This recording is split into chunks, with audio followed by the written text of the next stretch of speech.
Hello, good morning, good afternoon, good evening. Hope you're all doing well. Happy Thursday, Thursday the 13th of February. Is today the day that we get a verdict? Is the question. So the jury deliberated for just under 3 hours before Judge Goodwin sent them back to the hotel for the night. So I clocked the time as the jury were going out yesterday afternoon as 7 minutes past 3 Eastern, and it was shortly before 6 that he brought them back in the court and told them to go back to the hotel. I assume they're going to be coming back for 9 a.m. I'm assuming that. I'm assuming he's not going to bring them back at 8 or 8:30 or something and get them deliberating super early. So what's going to happen is he'll literally bring them into the courtroom and then send them back to the deliberation room. And then we wait. And then we wait. And we wait. And we wait. And we wait. I'm not surprised that they didn't come back with a super quick verdict. The reason being, they've got so many different counts to wrap their head around. And within each count, you've got lots of different potential things that they could do it for. That's why it took so long for the judge to go through them all. Because with first-degree murder, and there's 3 counts of first-degree murder, within each one of those, you've got lots of lesser charges. So if they can't decide on first degree, will they go second degree? Will they then, don't agree with that, so they'll go down and they'll keep going down. So I'm expecting it not to be super quick. And then you're going to have all the other charges. And something that struck me is that there's 12 counts. I think they may have dropped one because there was originally 20, and I think there's only 19 overall now. But you've got multiple counts of false reporting. So basically lying to the cops. Well, do the jury have an indication of every single, what does that map onto? Let's say count 6 is a false reporting or a lying to the cops.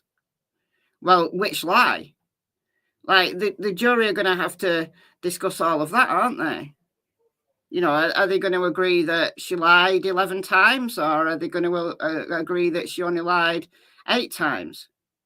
So I don't think this is going to be quick for that reason. Not that they're necessarily at complete loggerheads and are hung. I think it's just that normal discussion that every jury has to go through. That they have to go through every single count and consider it. So we may be here some time, and we'll see. Having said that, they may have slept on it, and they may have thought, I don't know, we're just going to throw the book at her, and they come back later this morning with a verdict. We're just going to have to play it by ear. And I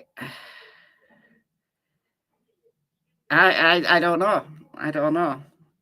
Let's see who's in the house, though, first, before we get into anything else. We've got Judy. Does that say? I don't know, but hello to you. And we've got Joanne, we've got Dawn, we've got Mike. Oh, you think there's reasonable doubt? To me, if I was on the jury, I would be guilty. And I haven't seen anything that persuades me that she isn't. That's where I'm at. Hello, Holly, Debbie. Don't think there's reasonable doubt. You see, this is why we've got 12 people on the jury, because we all have a slightly different take. We've all seen the same evidence. We've all watched the same trial. But we all have a slightly different take. That's why we've got 12 people who are discussing it. and discussing it well, I hope. Don't think there's reasonable doubt who put Evelyn in the trash, the person whose prints are on the file. How did she actually die? I'm going with what the very experienced medical examiners say. Also going with Megan's behaviour and what her texts say to all the different stories. Yes, I agree with you. It's not one particular thing. It's the totality of it. That there was no one else who needed to go through all of that lying. She literally lied to everybody, literally everybody in her life. And if Evelyn had died through any other means other than at Megan's hand, then why would she do that?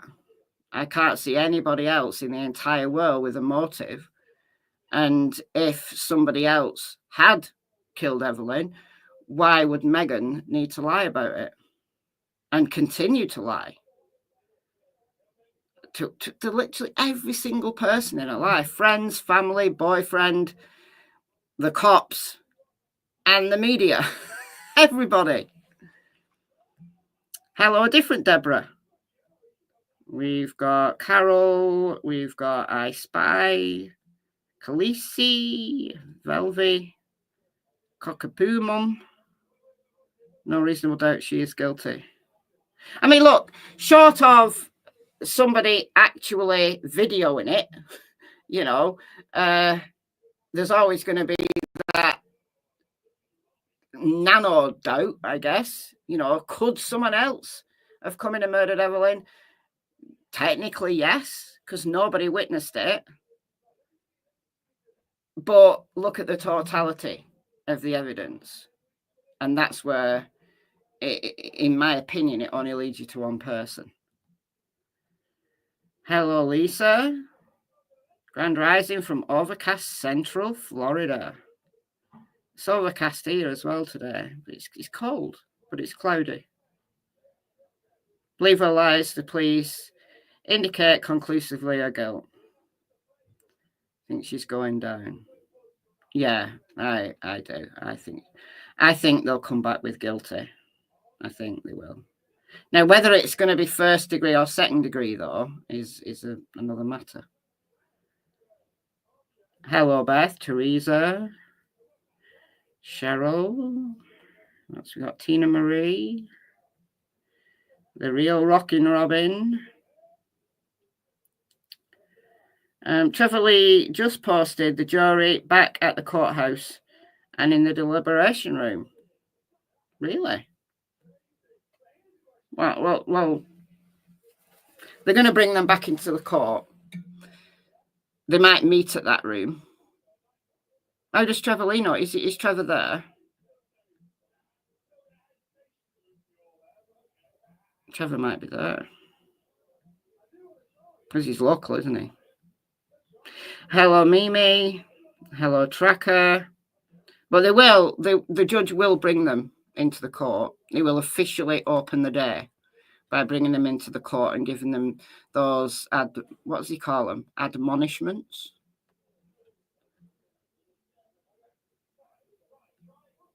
Hello, Terry, Gemma, Amy. News article, Ashley Banfield's interview says, apparently Susan Smith has dropped the nice act since denied parole and is now doing as little as possible and is being naughty. Well, just like the immature child that she has always been. Dear me. Hello, Rue, Cammy, Alison. Speaking of Ashley Banfield, I'll play you this. But hello, everybody. I'm not going to go right the way down the bottom of the chat. We've got a few people in now. Oh, thank you. Thank you, Jadzia, for the $9.99. It's very kind of you. The judge doesn't always bring them into the courtroom. Should do. Should do. They've got to officially start the day and give them the, you know, have you had any, you know, contact with XY and all this? Well, thank you, Kimberly, for gifting 5 memberships. I missed that. Sorry. Thank you so much. Is it sufficiently far back for me not to be able to see it? If I turn YouTube on, I'll try and see who's got those memberships. Let's have a look. Have a look here.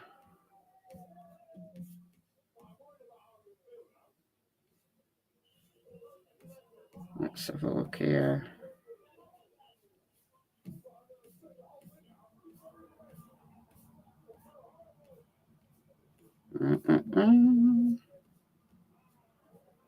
Oh, it's not letting me scroll. It's not letting me scroll that far up. So if you got a membership, courtesy of Kimberly, welcome. And check out the members area if you've never been a member before. We've got all sorts of stuff in there. Members lives, videos, bloopers, status things, pictures. So yeah, go and check it out. Thank you, Kimberly.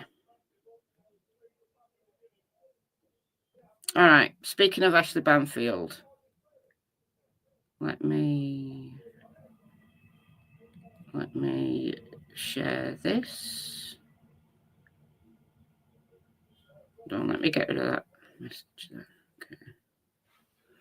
Okay.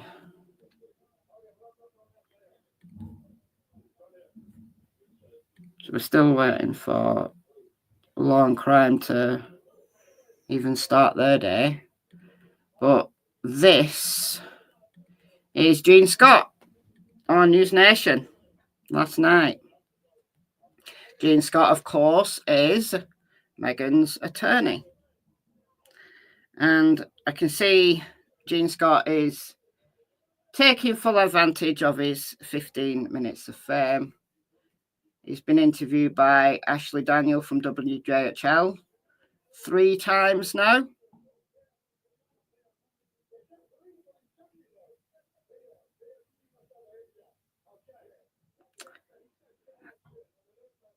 And he was on News Nation last night. Heard remains were found in Sebastian's home. Who did you hear that from, Dawn? Who did you hear that from?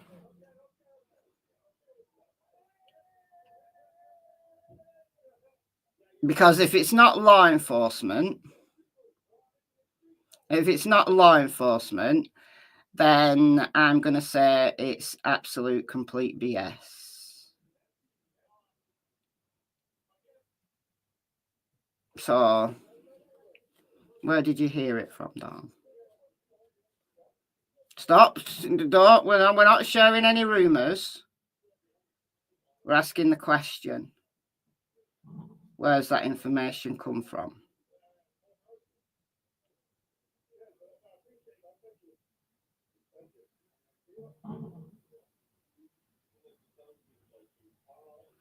It was on another channel. They said about an hour or so from their house. So not in his house then. So not in his house.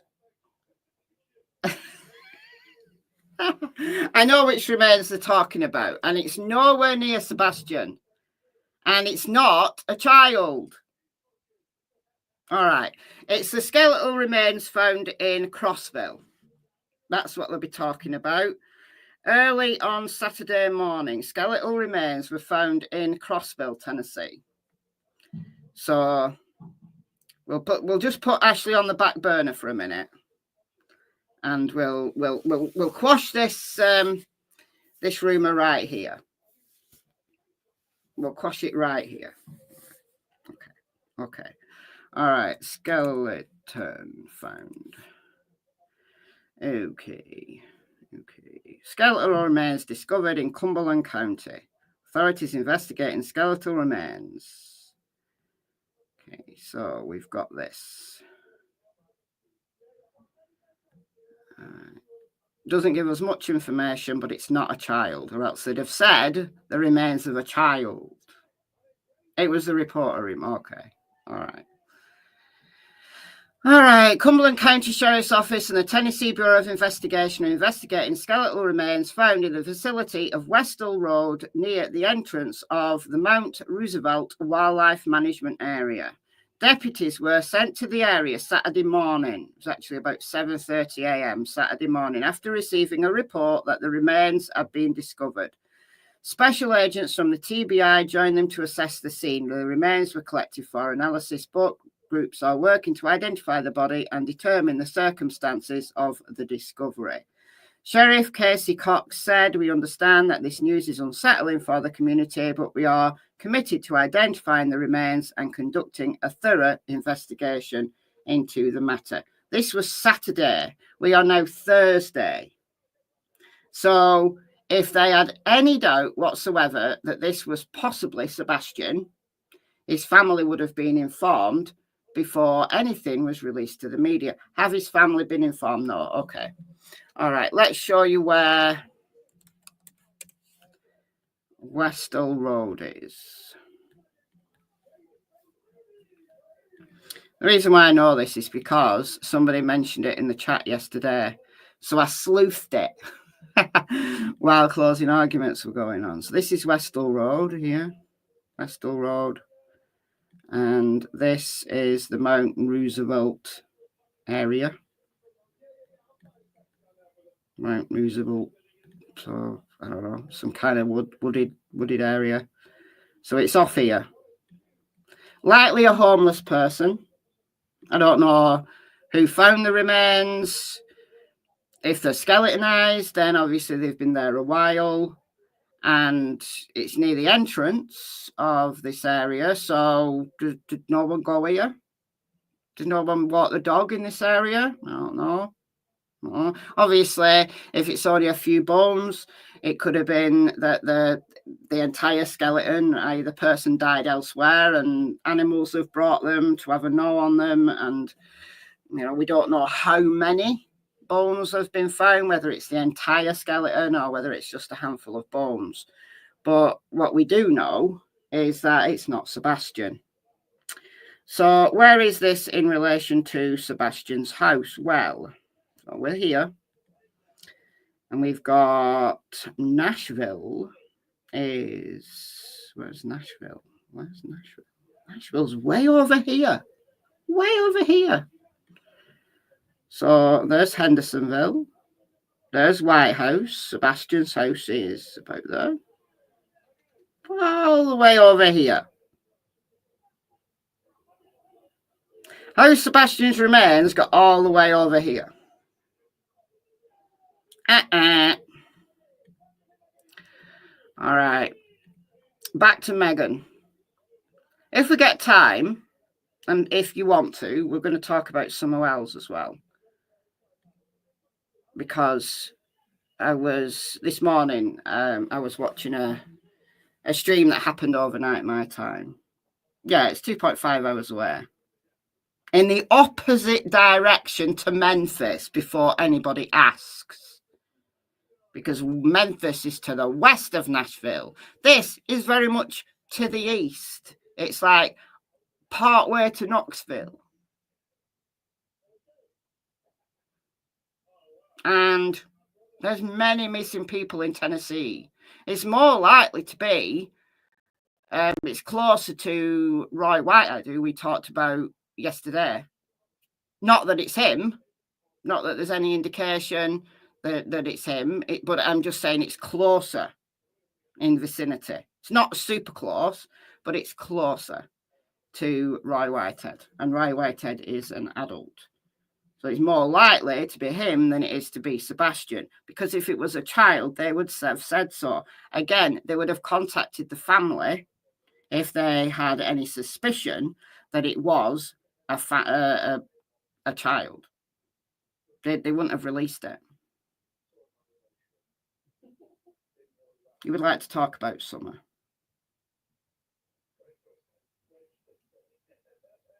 It's a new interview, like a panel discussion from last night. Crossville is halfway between Knoxville and Nashville, yeah. And Roy Whitehead disappeared from maybe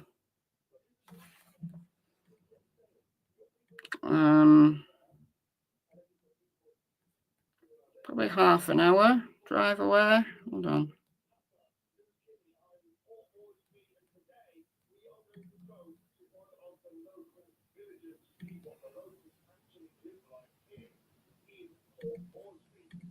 Okay, so that's where Roy Whitehead disappeared from. Lovejoy Road in Sparta. So 47-minute drive. So not even super close to him either. Westhill Road's right over here. So not super close to him, because he went missing with like you know, he walked away. I suspect it's a homeless person. That's what I suspect. But it remains to be seen who it is. And it's sad. It's really sad when, you know, when somebody's been missing to the point where they've skeletonized. It's super sad.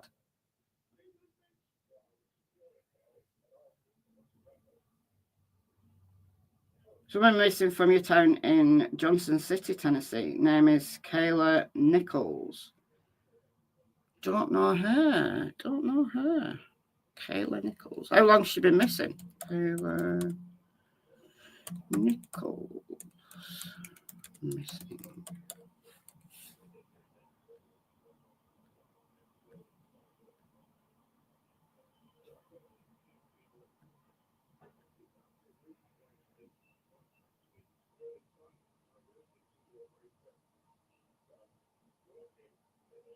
I'm not even seeing that.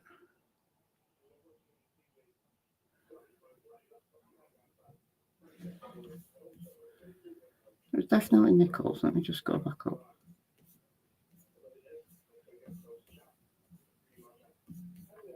Hold on.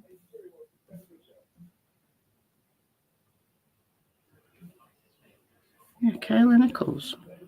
Okay.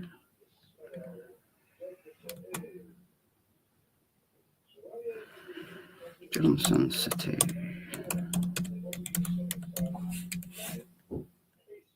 Oh, here we go.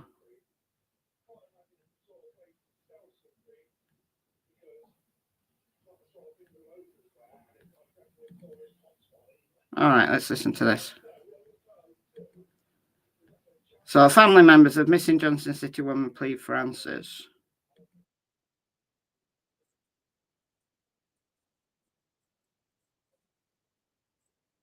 Where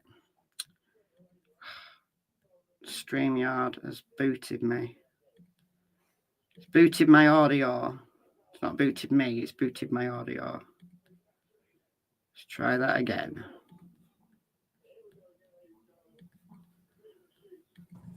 Mark, thanks. Also tonight, Washington County, Tennessee Sheriff's deputies continue to search for a woman who went missing last month. Sheriff Keith Sexton says a 35-year-old named Kayla Nichols left her residence off Cache Hollow Road January 23rd.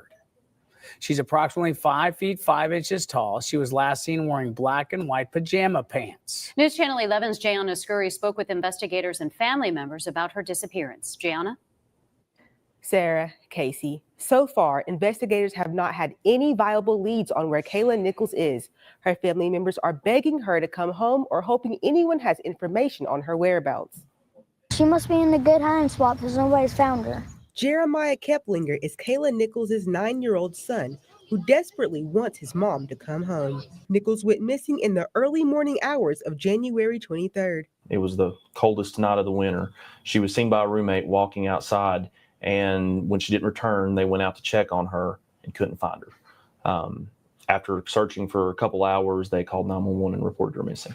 Lieutenant Wes McKinney with the Washington County Sheriff's Office says they are concerned for Nichols' safety. The reason for our concern, when she left her phone. She didn't take anything with her, no form of communication, no form of currency.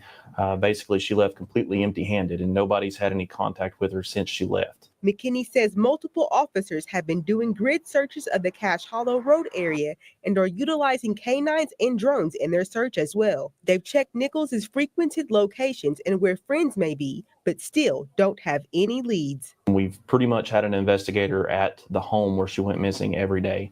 just to check, because it is a large area. There's a large wooded area there. It's either them or me. One of us is there before the other. The walk in, the look in. Beth Necessary is like a mom to Kayla Nichols. The last time her and other family members heard from Nichols was through FaceTime before her disappearance. She seemed okay. She seemed like she was getting better. And I enjoyed talking to her that day. We miss her, and we really, really hope that she is safe. But we just want to know she's okay. We just want her to come back to her son. When I heard of it, I just started crying. And a few days later, after that, Todd died, my uncle. Mom, I really need her. Kayla's mom agrees. I mean, I have her son, and he cries at night. He's acting out in school. He just wants his mom as well as I want my daughter back. The Washington County Sheriff's Office asked if anyone has any tips about Kayla Nichols to call 423-788-1414. You can also submit tips on their website or Facebook page. Casey. Oh, that's sad. She walked away in pajamas, taken nothing with her. Yeah, getting better. What did she have? Yeah, I feel like there's a piece missing that we don't know. And I don't know if it was mental ill health, then I fear the worst. Hopefully they find her, though. Hopefully they find her. We're still waiting for something to happen. We're still waiting for Law and Crime to turn on their coverage. They've not even turned on their coverage. Let's see if Court TV have turned on their coverage.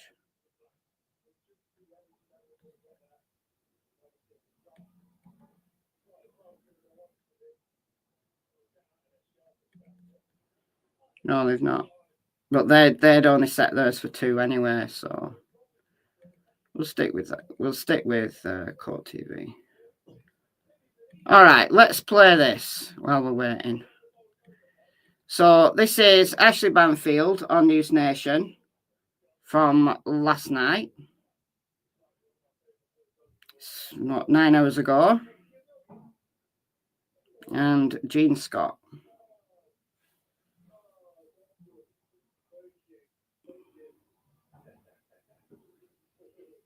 Okay. That was Megan Boswell's defense attorney, Jean Scott, who happens to be live with me right now. Mr. Scott, thank you so much for being here. I really appreciate this. I've got so many questions for you, starting with this. Casey Anthony's case, we can all agree there were so many parallels, but her attorneys went to great lengths in court to put on this whole alternate theory. It took weeks and weeks to hear out that whole alternate theory, and she was acquitted. You chose to not put any witnesses on, any alternate theories in front of this jury with evidence and with witnesses. Why is that? It was our decision at the time. We felt like we ended yesterday on a high note.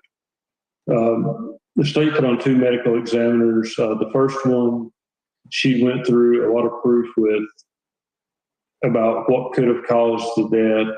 And she ultimately, although she was she wavered a lot, I felt like she contradicted her report. And I felt like she opened the possibility that she said it could have been from SIDS, it could have been from a rollover, and it could have been from an accident. So I felt good about that. The other medical examiner they put on was very evasive, but finally, after being threatened with contempt of court for not answering questions, she finally stated that, in fact, she could not conclude where the child was when she died. Specifically, was the child wrapped in the blanket in tinfoil? She could not conclude that. So I felt like we ended on a high note, so we didn't put on proof. Here's where I see you got to admit that there's just a lot of bad facts for your client, right? And that's what we call them. In this business, we call them bad facts. And the jury is not immune to that.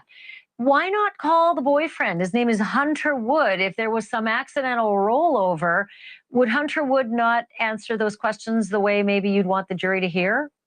The boyfriend, Hunter Wood, is unavailable. He is in a mental hospital in Marion, Virginia. Both the state and I have tried to obtain his presence. We were unable to do that. What about mom and dad, Megan Boswell's family members? Would they have taken the stand to help her navigate, at least help the jury navigate through Megan's versions of the story? They weren't present. Her dad did take the stand. He was one of the first witnesses the state called. If you'll recall, he was the witness who he reported Evelyn missing sometime, I think, in February of 2018 or 2020. I'm sorry, February 18th of 2020. But he wouldn't get on the stand to back her and keep her from a murder conviction? Well, there would be no reason to call him. He wasn't there when the child died. He couldn't say one way or the other what happened to the child. Well, he might be able to testify to the lying and why. It feels as though and I sat through the entire Casey Anthony case, verdict, everything, jury selection, you name it. It felt like that jury needed to hear something other than what the prosecutors laid out. And Jose Baez and team, they gave that. They handed the jury a whole other way that it could have happened. And as we know, we were all gobsmacked, right, when the jury came back with not guilty. Are you confident that's what's going to happen in your case? I'm hopeful that's what will happen in my case. I've left this in God's hands. Megan has left this in God's hands. We put on the best defense we could put on given the circumstances and the facts we were dealt. I felt like we were very effective with both medical examiners in being able to at least show to the jury that this is not a certainty of how the child died. And in any murder case, you need a cause of death. They don't have one. Am I certain that'll work? Absolutely not. But it was the best defense we could put on. And of course, she did not take the stand in this case either. So I hope you will come back, Gene Scott, when we have a verdict and talk about this. I appreciate you coming on tonight. Thank you so much. Thanks for watching. Thank you, Ashley. Look, you do not need a cause of death for a murder conviction. That's not true. That's not true. But I think he's right when he said he put the best defense on he could, because he didn't have a lot to work with. Let's be very clear. So his 15 minutes of fame is, well, the clock's ticking. The clock's ticking. But look, I don't hold it against him. He's done the best. He's done the best he can with a very difficult case. But it does look like the jury have been in the court and have gone. They're already deliberating. So it looks like Law and Crime and Court TV have missed the boat. I think Judge Goodwin is working these jurors hard. He wants this done.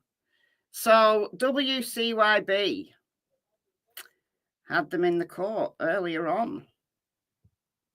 This is over an hour ago. Here we go.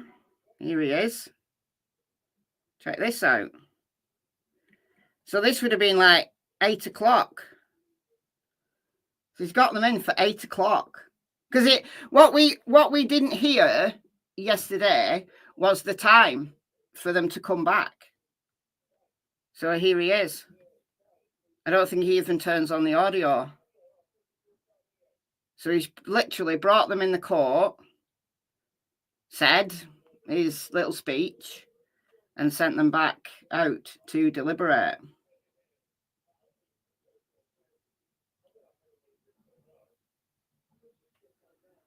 So they've been deliberating for probably an hour at this point.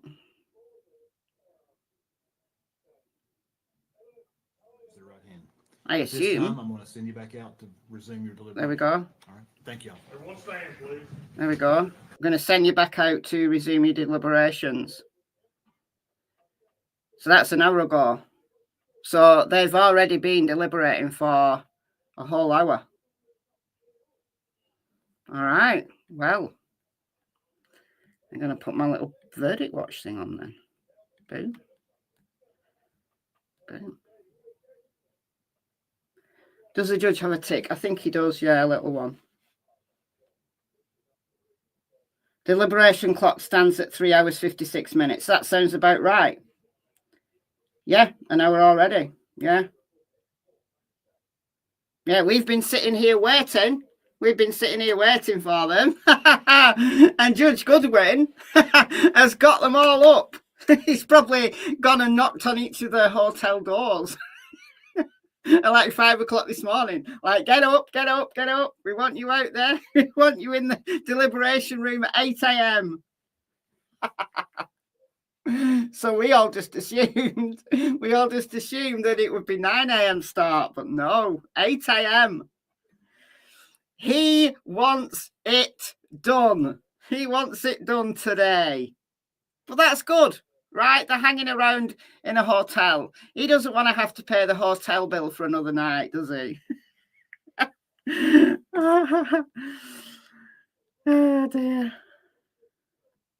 Judge pulled a fast one. He did. He did. Same comes on shortly. Not going to hear very much, though. You're not going to hear very much.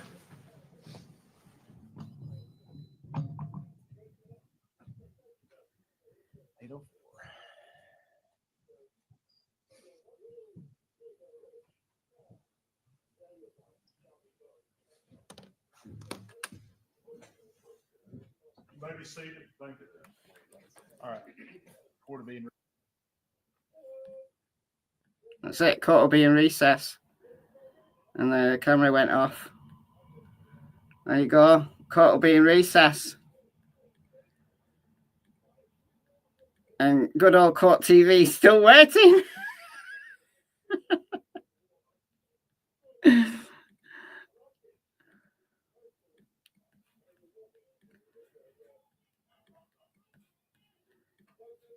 All right. So, yeah, Mr. Scott, look, Mr. Scott, he's doing his job. What more could he have done? Like, there's no friends or family members he could have called. There's no, there's nothing.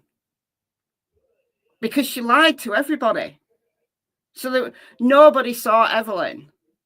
Evelyn was dead early December, and no one knew because Megan was just saying that she was with Ethan. So who could he call? Could he have called an expert to do, I don't know, another analysis of the autopsy? Yeah. But I don't think he'd have got any different results. One thing I did think, has anybody seen any discussion of the Y DNA that was found? Has anybody, like, if you've been, like, I don't know, browsing other channels or looking at interviews, has anybody discussed Y DNA? Because honestly, I haven't looked at very much outside of the trial. I've not like watched anyone else's coverage or anything like that. Was Evelyn gone before Hunter was on the scene? Evelyn was likely gone as soon as Hunter got onto the scene. But we only really have Megan's word as to when her and Hunter met.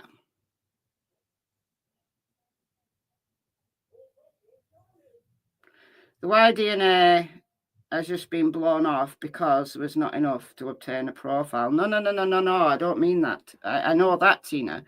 But to get an overall profile to profile the autosomal DNA, so to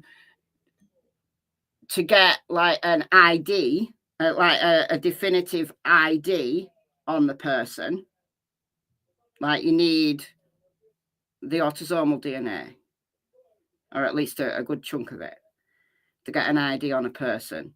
But what they did have was Y DNA, which is DNA from the Y chromosome.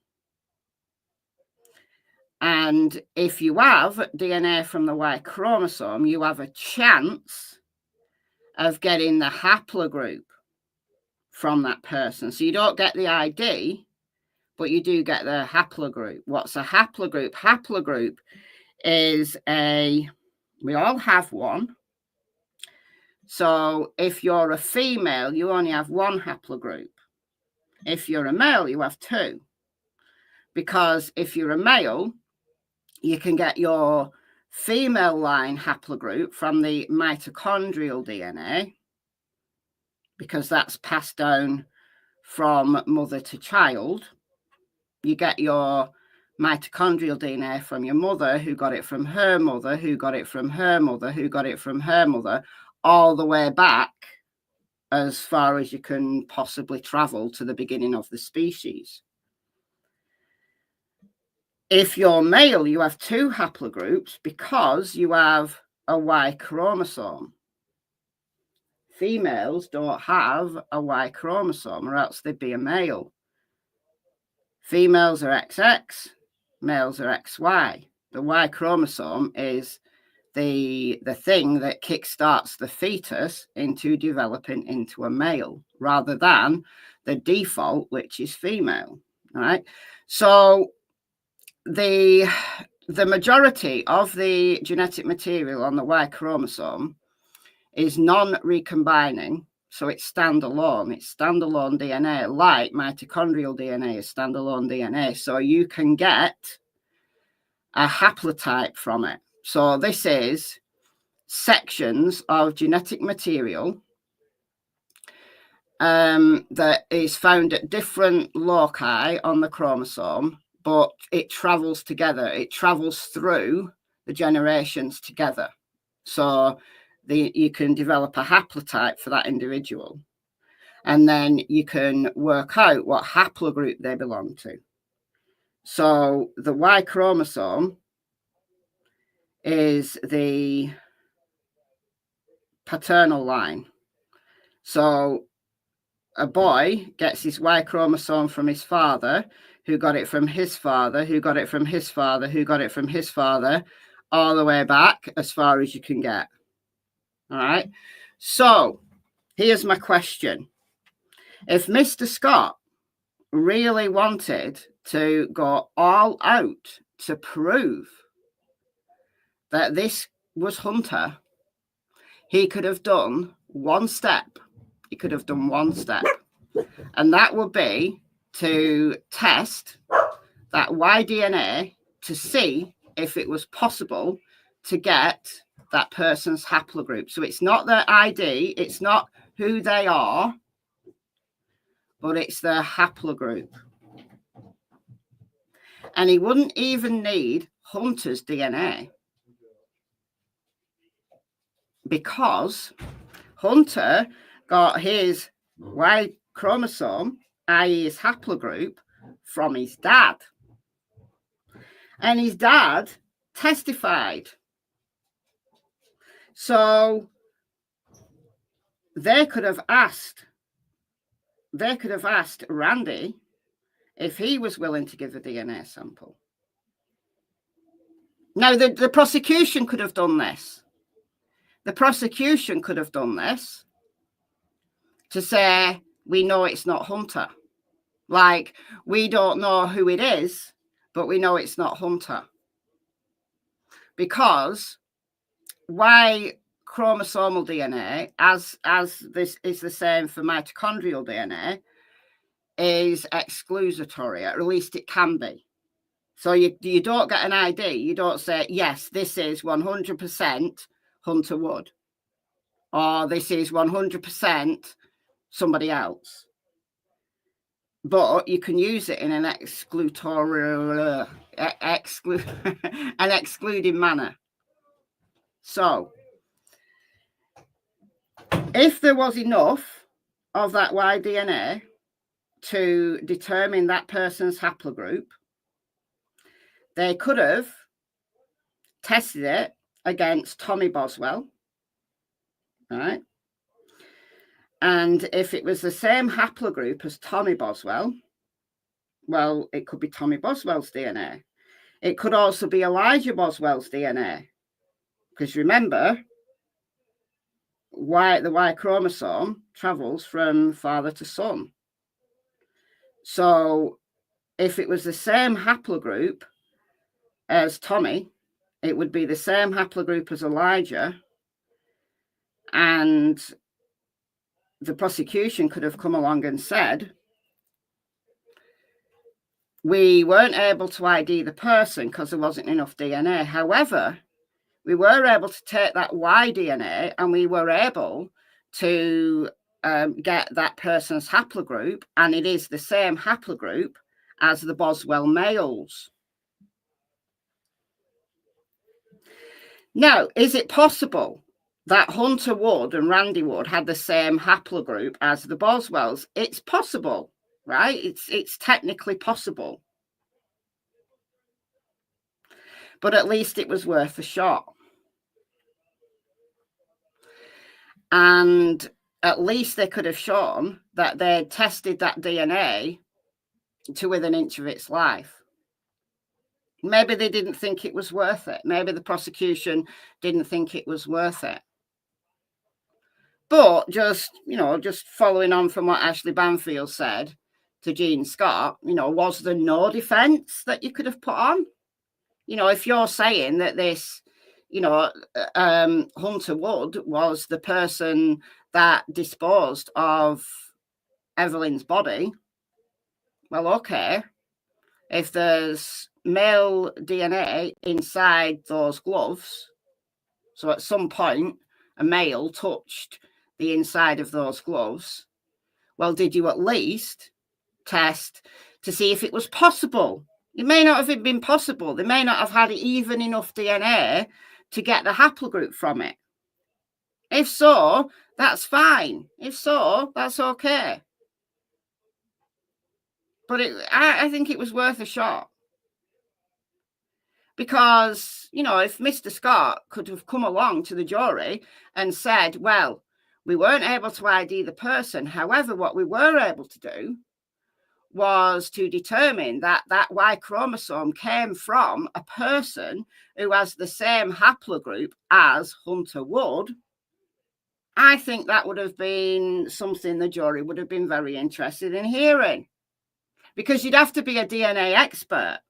You'd have to be a real DNA expert to realise that Hunter Wood will share a haplogroup with probably thousands of other people, potentially millions of other people, if he's got a very common haplogroup. Megan's older brother would have the same haplogroup as Tommy. So you'd only need to test one of the Boswell males, any one. Assuming that Tommy Boswell is the biological father of Tommy Jr. and Elijah, you'd only have to test one of them. If you test any one of them, they have the same Y chromosome, so they have the same male haplogroup. And if it's true that they came from Romany stock, then they're actually going to have quite an unusual haplogroup. And Hunter Wood, the chances of Hunter Wood having the same haplogroup, it's possible. But at least Mr. Scott could have come along and said, we tried our best to get an ID on that male, and it just turns out that all the Boswells and the Woods have the same haplogroup. What are the chances? So it doesn't prove either way that DNA was Hunter's. I'm just throwing it out there. I haven't seen anybody talk about it. I'm just throwing it out there. It was something that occurred to me, after listening to Jean Scott on Ashley Banfield saying we put on the best defence we could. And I thought, well, there was something you could have done that maybe was worth a punt. And it's not hugely expensive either. Not hugely expensive. Because you just test it, you're just looking for the haplogroup. And then you're looking for the haplogroup in the woods. I'm just saying. Anyhow, so we do a poll. And how many of you want to talk about Summer Wells? Because what I don't want to do is have the entire day completely silent. Because once I've talked about Summer Wells, then I am going to put my Verdict Watch overlay screen on, and then this channel will sit in silence until we hear from the court. But I didn't want to leave it for the entire day completely silent.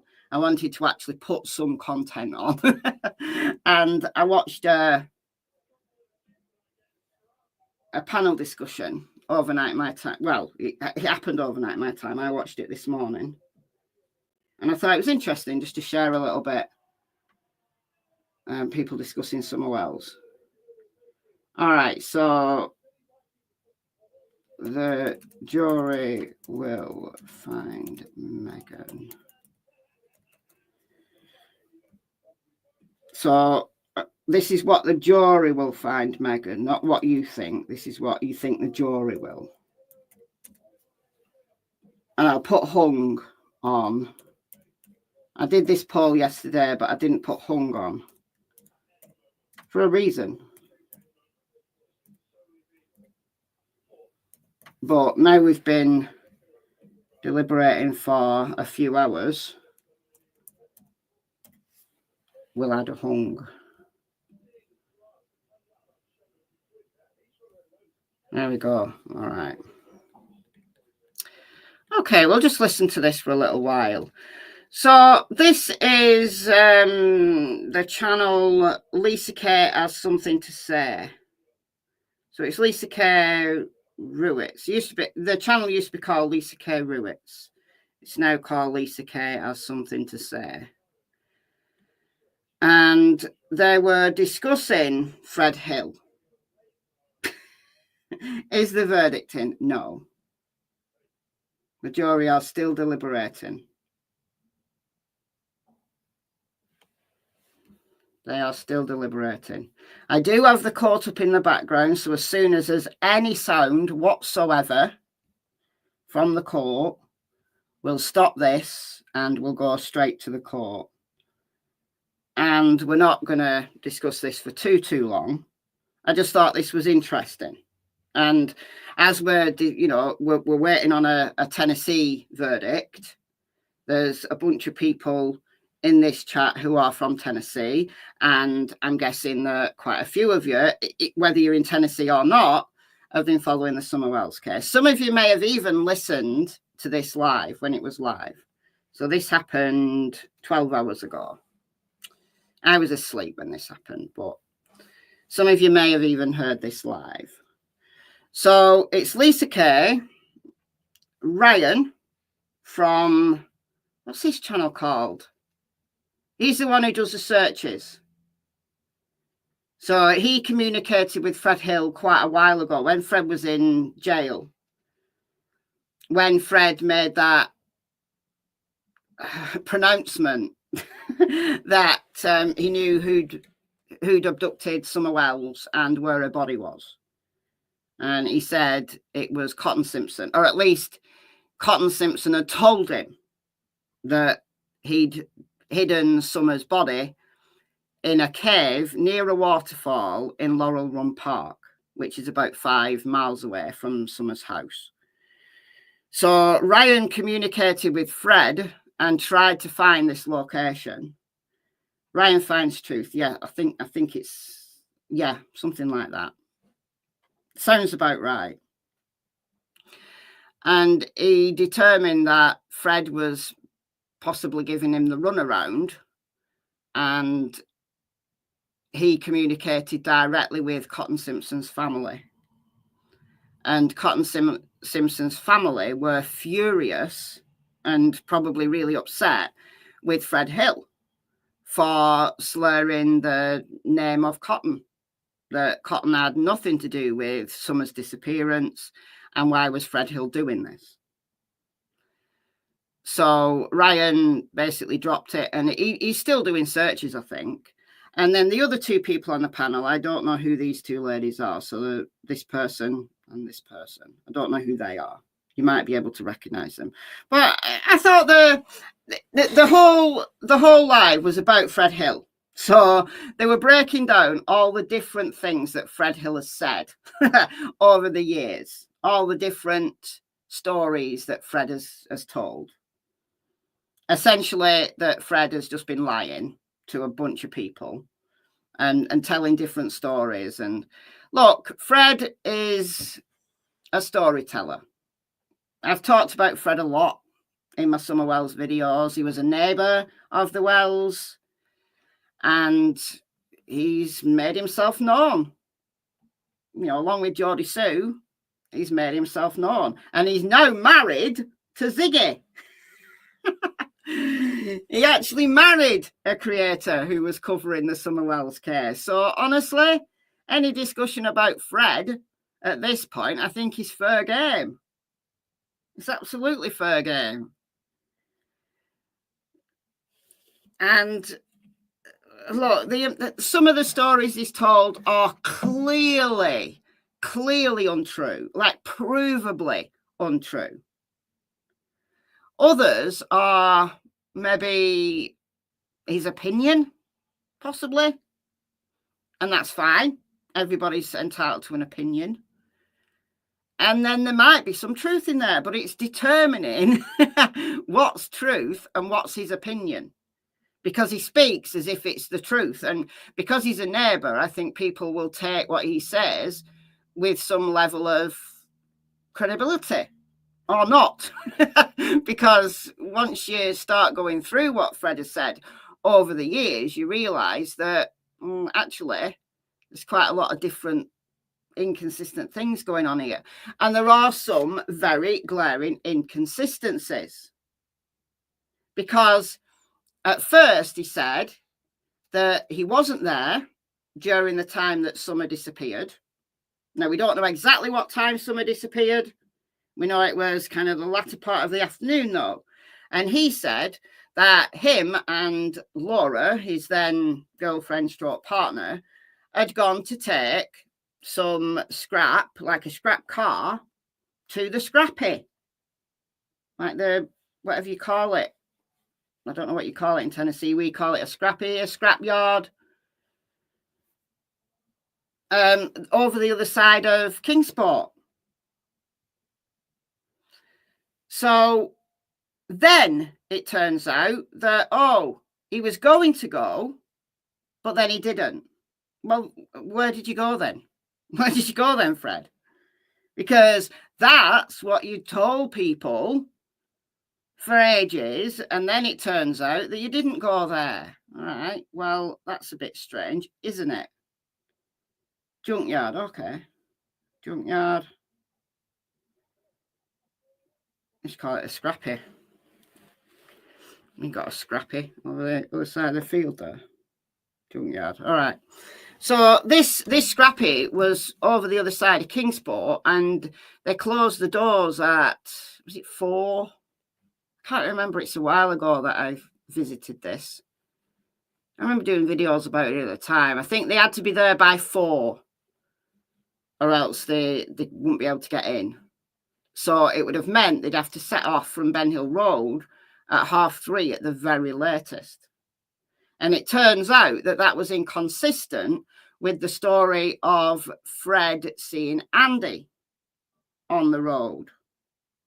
And this entire conversation has come about because Ziggy's brought it up again.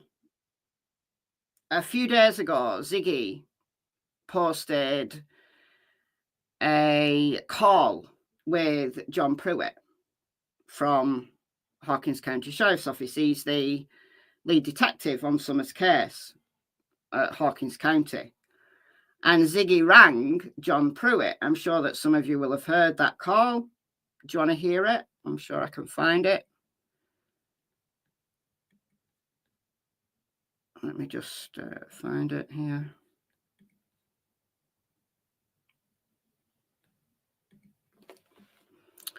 Ziggy.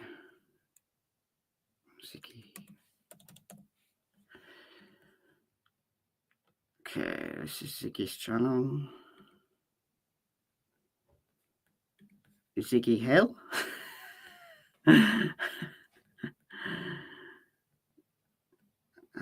Which one was it? It's this one. Do you know what she did? She went live and then she played the call a few times. Then she went to bed and left the call playing on a continuous loop for like hours on end. So we can just pop in at any point and hear the call. All right, let's go here. Call looped for your listening pleasure. Had it stopped at that point? I don't hear anything, do you?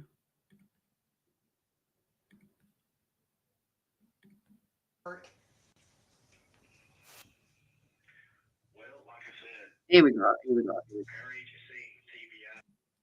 7 p.m. Fred remembers us seeing us. It's not a very long call. But she rang because Andy apparently, so Andy Bernard, who's Fred's cousin,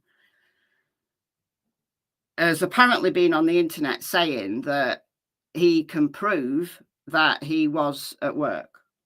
And he has absolutely been on the internet saying that he can prove he was at work, and the cops know he was at work, and therefore he's got an alibi during the entire time that Summer, during those 3 hours where you've got that Summer disappeared at some point between about 3:30 and 6:30, right?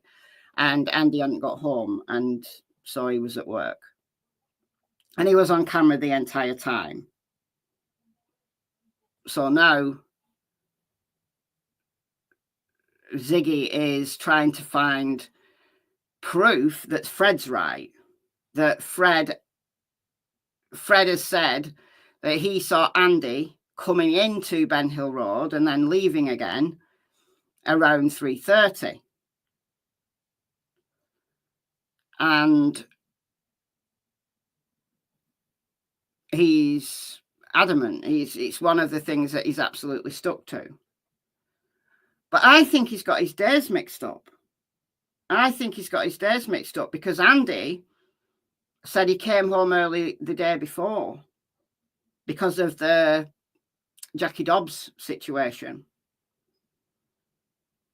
He was home like in the afternoon on the 14th, and Fred has just got his days mixed up. But Fred is adamant. Like Ziggy even says that there's camera evidence. Well, we've not seen the camera evidence, so I can't count that until I've actually seen that it, that there is camera evidence and the date stamp on the camera's right. But let's play this call here. It's the audio's not very good, so you'll have to turn your volume up. But this is Ziggy on the phone to John Pruitt. What the fuck? What just happened? Falling like they were in the same still shot. Several times. So, okay, what do you want to know? I'm so sorry. I'm freaking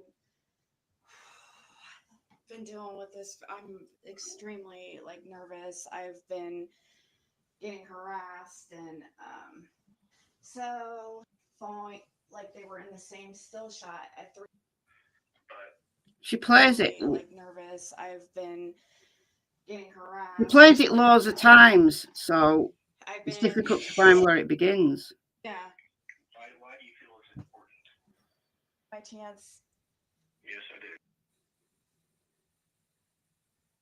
All right, so I think it begins here. Turn your volume up. Okay. It's okay. from your TBI tip. Yeah. Which email did you get? I sent a couple within the last week. The one about the dark blue pickup truck with tinted windows. Okay. Yeah. Okay. So, okay. What do you want to know? I'm so sorry. I'm freaking been dealing with this. I'm extremely nervous. I've been getting harassed and I've been yeah, I don't know if you know, do you know who I am by chance? Yes, I do. Okay. So anyways, Fred's here. He's in the room just in case you need to ask any questions. But the reason why I sent that in is because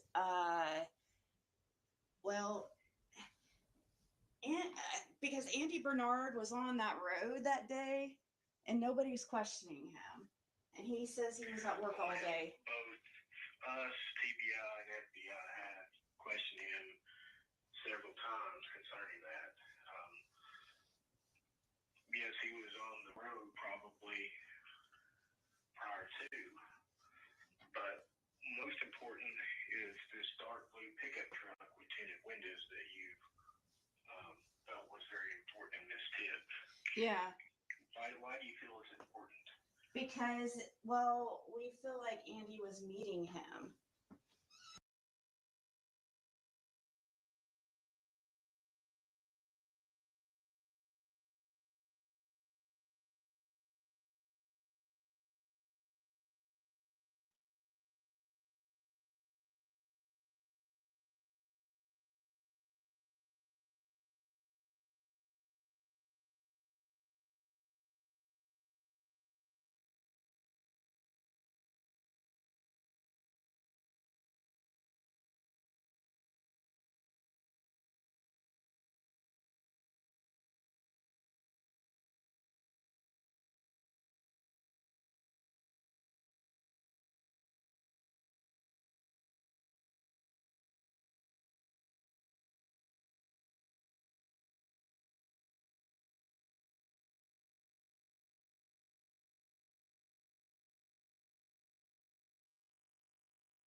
Guys, I've been talking for ages. I've been talking for about 20 minutes and I didn't realize my mic was off. I'm so sorry.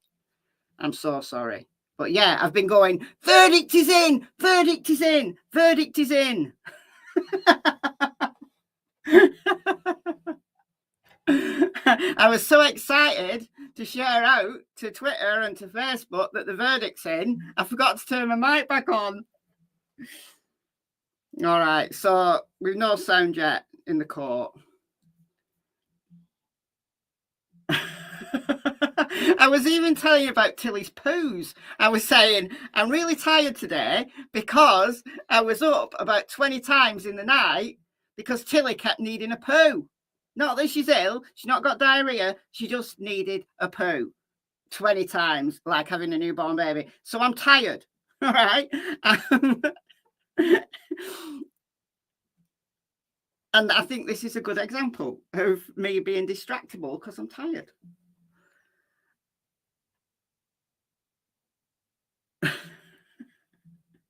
Where's Megan? Don't know. They're obviously collecting her. She's probably having some kind of like nervous breakdown or something. I need a doggy door. A doggy door the size of Tilly.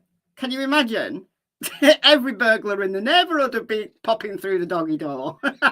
Have you seen how big she is? It's not like she's a chihuahua. At my old house, we used to have a cat flap because we had cats, and all my dogs at that point, this was pre-Tilly, could fit through the doggy door. I had a Jack Russell, a poodle, and a Yorkie, and they could all fit through the cat door, the cat flap. Even Poppy, and she was like a Jack Russell, but not one of those tiny Jack Russells. She was like quite a big dog. And she could fit through the cat flap. It was insane. Thank you, Enid. Thank you so much for the $20. Oh, let me take my verdict watch off. But thank you so much. You do need to hear me. You need to hear all about my night. Like having a newborn baby. It was like 2 o'clock, 3 o'clock, 4 o'clock. It just kept going. It was like, when is morning? When is morning going to be here? So I had a kip. I actually didn't mean to, but I fell asleep this morning. Fell back asleep.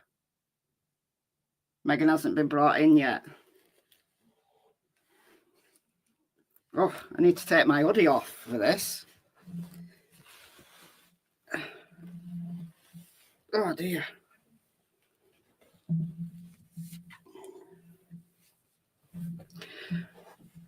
So I'll do, there's some else stuff that I was just beginning to talk about. I'll do a separate video on it because after this, I won't fancy going back. I won't fancy going back to discuss some else. I'll just want to like go, woohoo! Or what on earth happened? So I'll do a separate video on summer. Probably tomorrow I'll do it. Yeah, verdict is in. Verdict is in. There's currently no sound. They're waiting for Megan to be brought in. Yeah, they'll have like a holding cell in the court, won't they? Like, where have they been taking her during breaks and at lunchtime?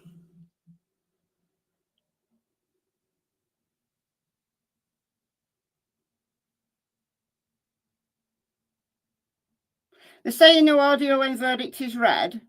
No. Yeah, they have a verdict, yeah. Verdict is in. Who is saying that they're not going to have audio when the verdict is read? I don't believe that. Why would they stream the entire trial and then keep it quiet for the verdict? Per another channel? No. They're not going to stream the entire trial and then it be silent when the verdict's read. I'm sorry, no. That's... I don't believe that.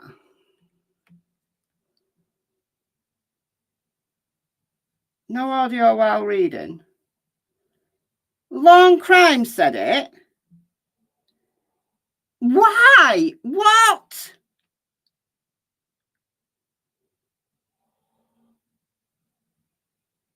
Oh, judge will read the verdict after.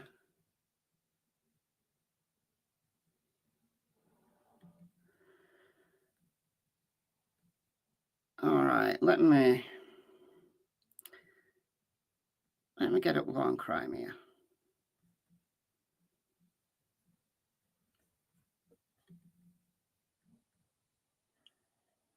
But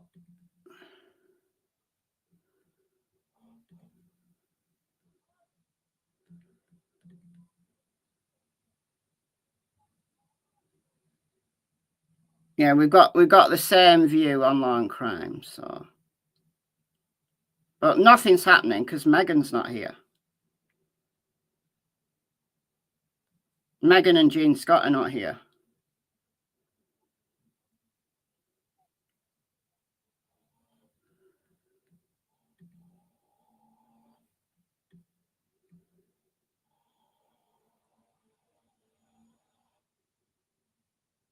Did you see any?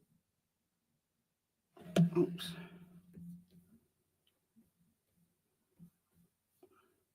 Oh, I can stop my poll now, can't I? End poll.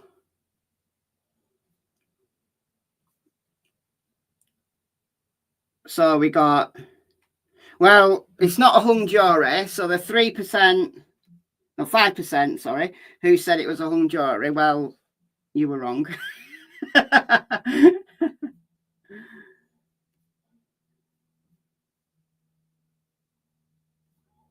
Look, the judge has been dropping their names. He's been calling them by their name, like surnames, not by their first names.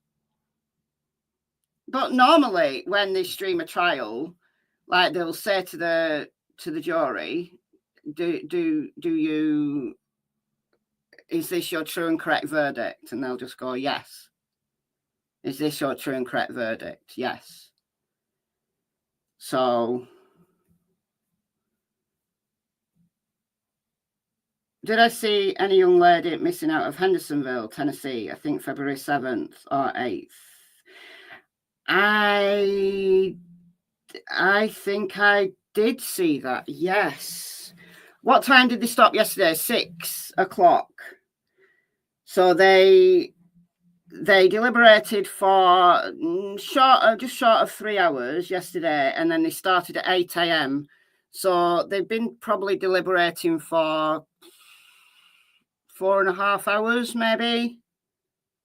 4 hours, 25 minutes. There we go. Thank you so much. Who's missing out of Hendersonville? She's a teenager. I did see it. I haven't investigated. I will just get that up. I can't remember her name. Does anybody remember her name? I can picture her even. And I can't remember her name.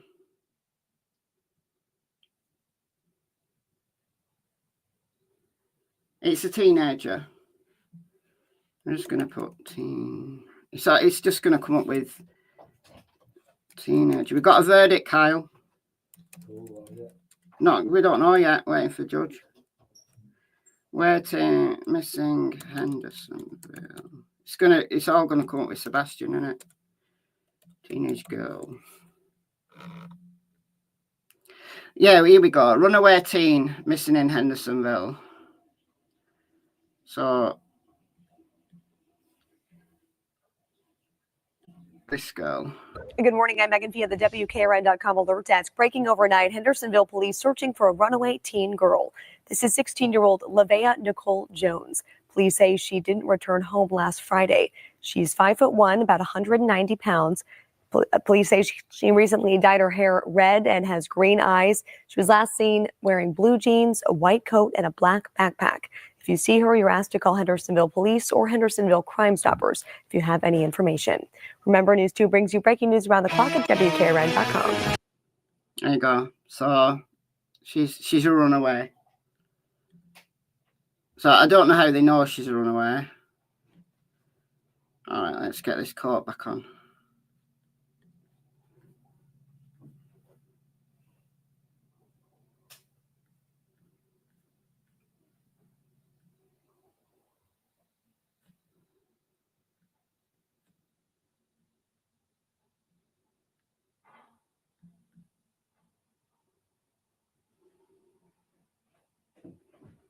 Let's have posted on. I refuse to say X. It will be forever Twitter to me.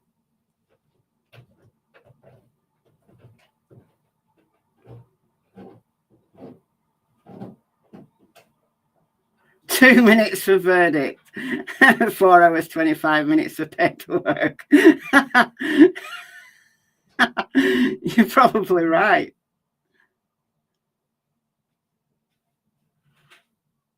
I almost had the correct time. Said jury would be verdict by 9:30. But they started deliberating at 8. Caught us all on the hop. Caught us all on the hop.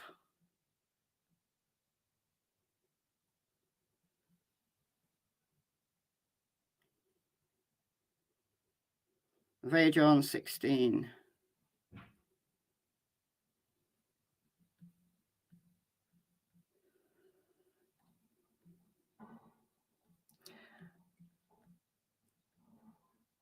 Do defense get given an inkling on the verdict before it's announced? No.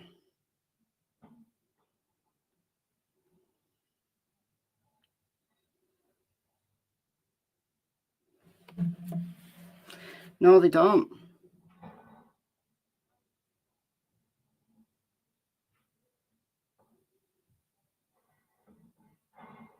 It did take almost an hour for the judge to read through them all, yeah. Because it's all of the lesser charges that go along with particularly murder. Court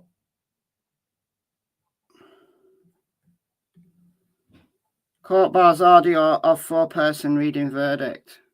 Okay. That's very unusual.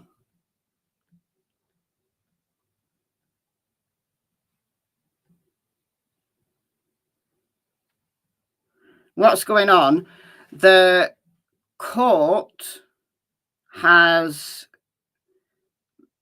disallowed audio during the 4-person's reading of the verdict. We know the verdict's in. They have reached a verdict, yes. But we are waiting for audio because very unusual. I've never seen this before. I've never seen this before.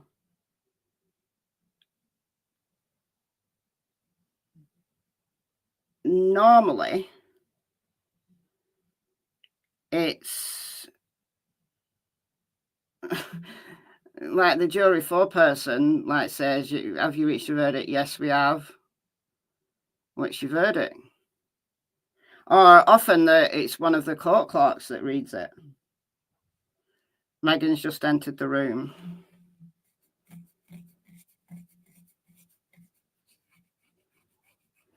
I'm going to get Twitter up. Twitter might tell us before we get to find out from the court. Bizarrely.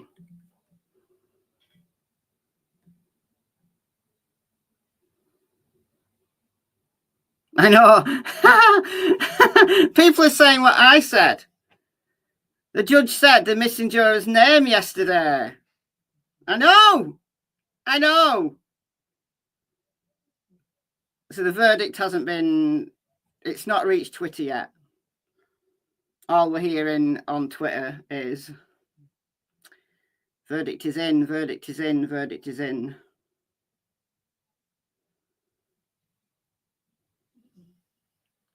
If she's found guilty on any of the 3 first-degree murder charges, the jury will decide her sentence in a second trial immediately following the verdict.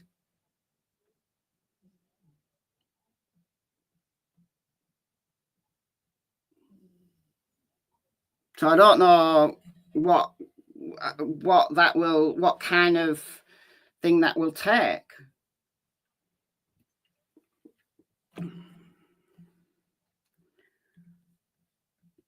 Like, is it more evidence presented, or is it just another round of deliberations?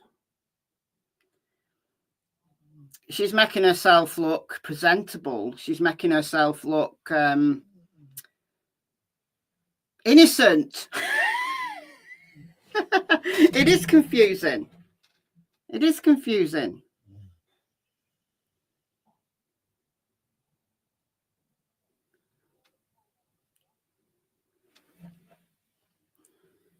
Trying to look like an innocent little girl. She is. She absolutely is. Too late now. Too late, exactly. A bit late for that.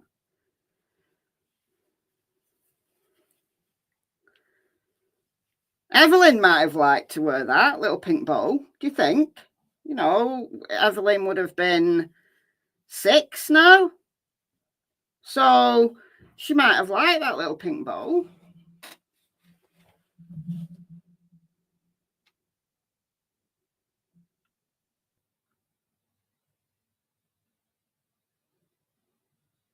She made an effort she could get a boyfriend who likes babies. Oh dear. Oh dear. Pretty for the prison wardens. Oh, stop.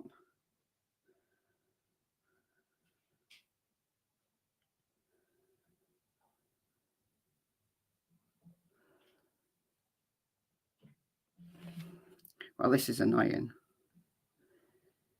Yeah, verdict is in. I'm going to make a new thing. I'm going to make a new banner.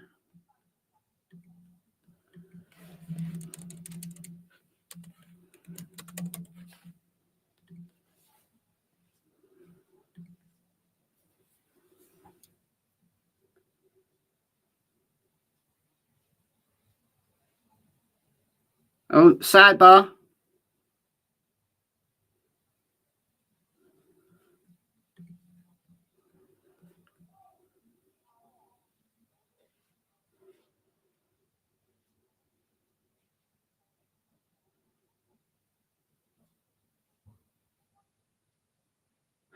Audio will be off for the initial reading and then it will be repeated. It's just stupid. Maybe in Tennessee, maybe the jury have to read it. Maybe the jury foreperson has to read it. Maybe that's the law. I don't know whether it is or not.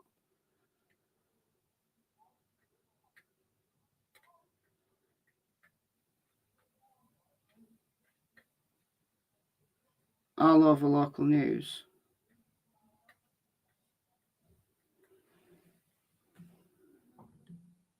Close-up of Mr. Scott.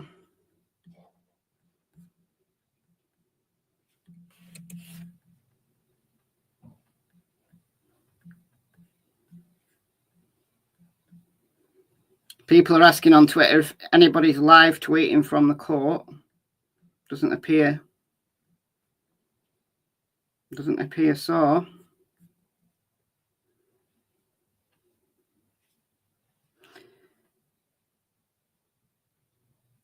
Megan thinks she's walking on to the next guy. Oh, don't jinx it.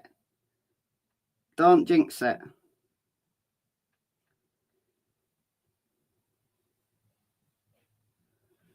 It's unusual, this. Very unusual.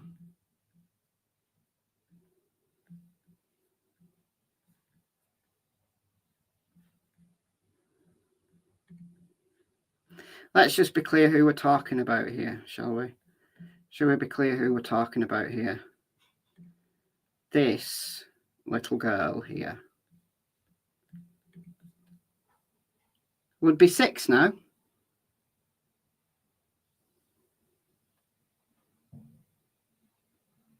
She would be 6.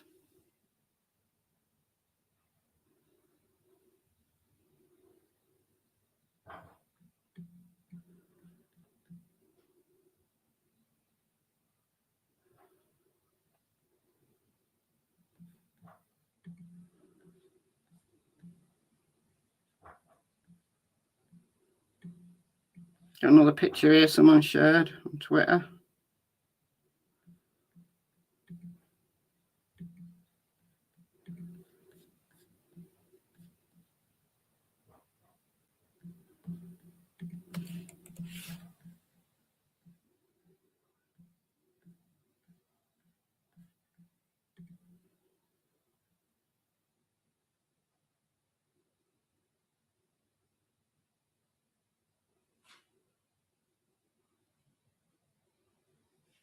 So is this the jury coming in or the jury going out?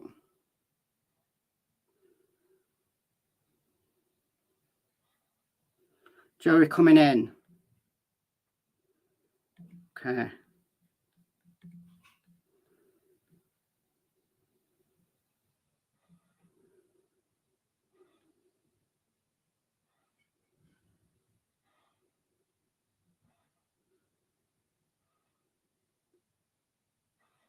Guilty. Local news just reported.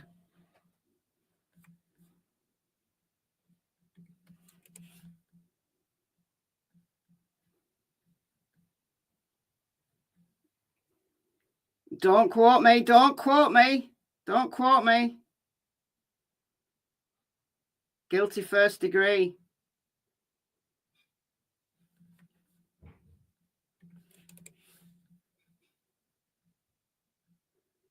So you guys in the chat, WJHL just announced it. WJHL just announced it. Oosh. Oosh.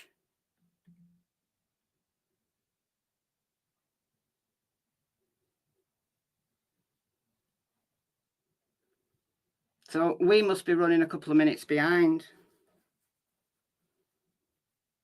Here on Court TV. Yeah. We must be running a couple of minutes behind. Let's get WJHL up. WJHL.com. WJHL.com.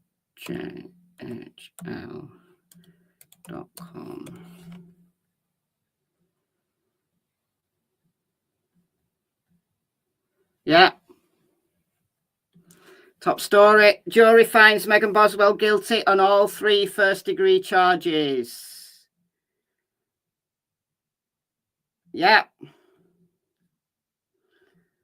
Jurors have returned a guilty verdict against Megan Boswell. The jury is set to deliver a verdict. Okay. That's what. So they've not updated that. I've returned a guilty verdict against Megan Boswell. They've literally had time to write one sentence, and the rest of it is all like, there we go. There we go.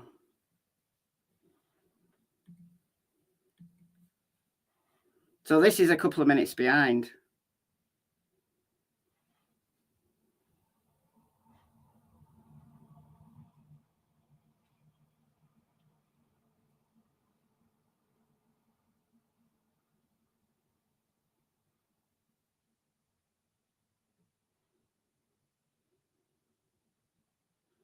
Justice.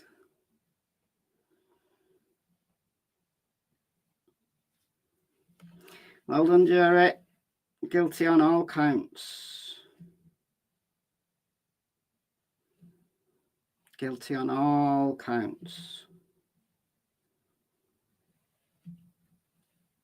Yeah, apparently the judge will read it again after the jury have. It's just weird.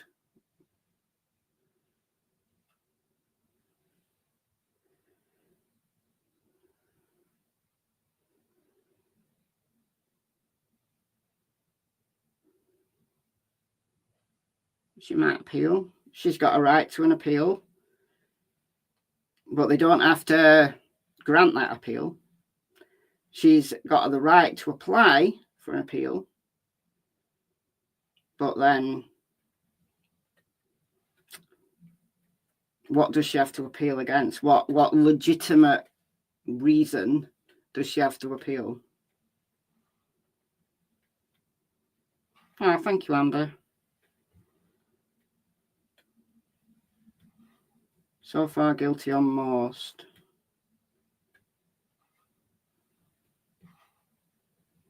Apparently, the judge is going to turn the mic on after, or some bizarre thing.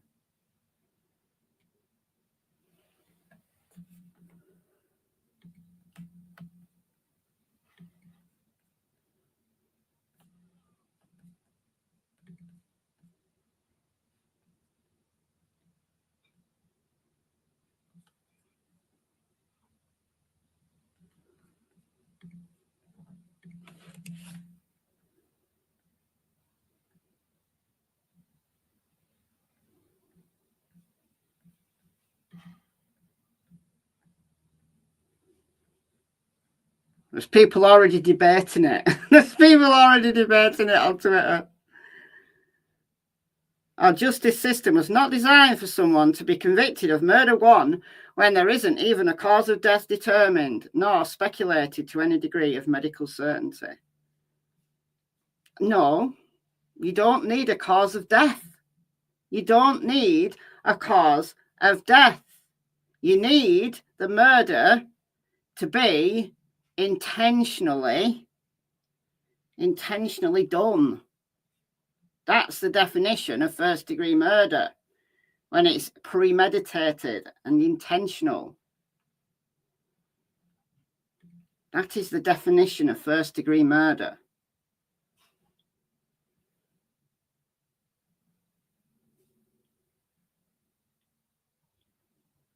Did she really have any hopes of getting away with it? No. But the debate was, would the jury go for first degree or would they have taken it down to second degree? That was my concern. So you could smell toast burning this morning. Megan's crying. Good.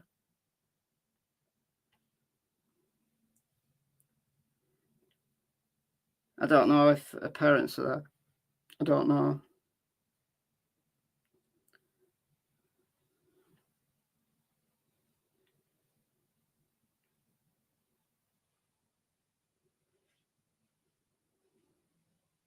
Oh, Megan's put on trash duty. Yeah, she should be.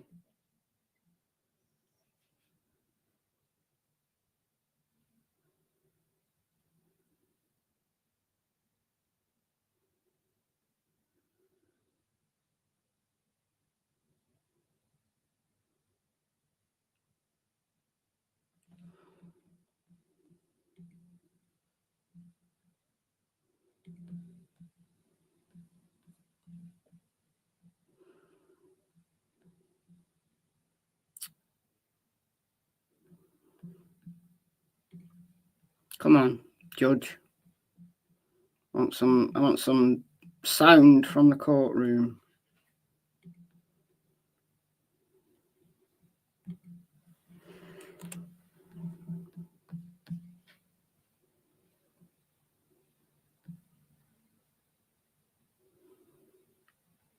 All right, we've got another sentence from WJHL. Judge Jim Goodwin will read the verdict back to the court after the jury reads it. To protect the jury's privacy, the audio will be muted while the jury foreperson speaks. Okay. All right. Guilty, guilty, guilty, guilty, guilty, guilty. Full heart.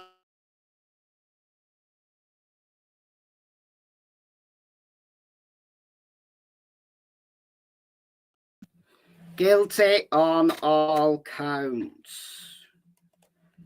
Oosh. That's going on Twitter.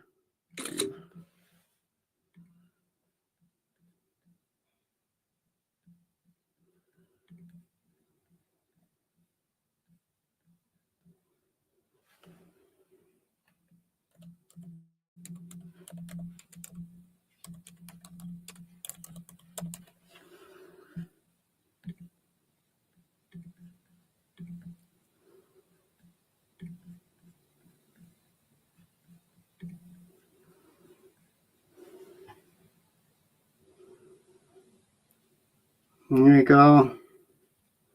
No death penalty, no. They couldn't go for it. The case wasn't eligible. Megan was 18 at the time and no previous and something about only one aggravating factor or something.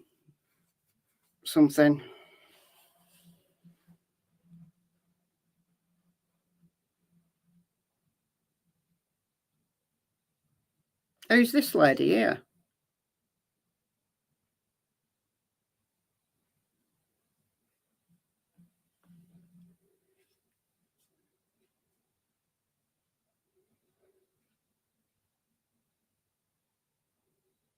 Audio's back. Is it? Are we running a bit behind?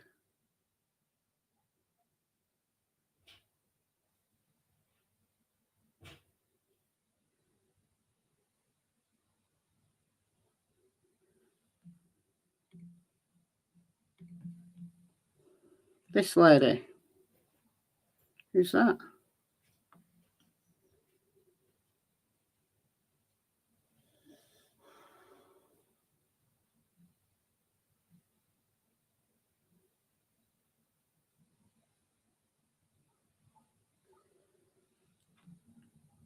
This person here.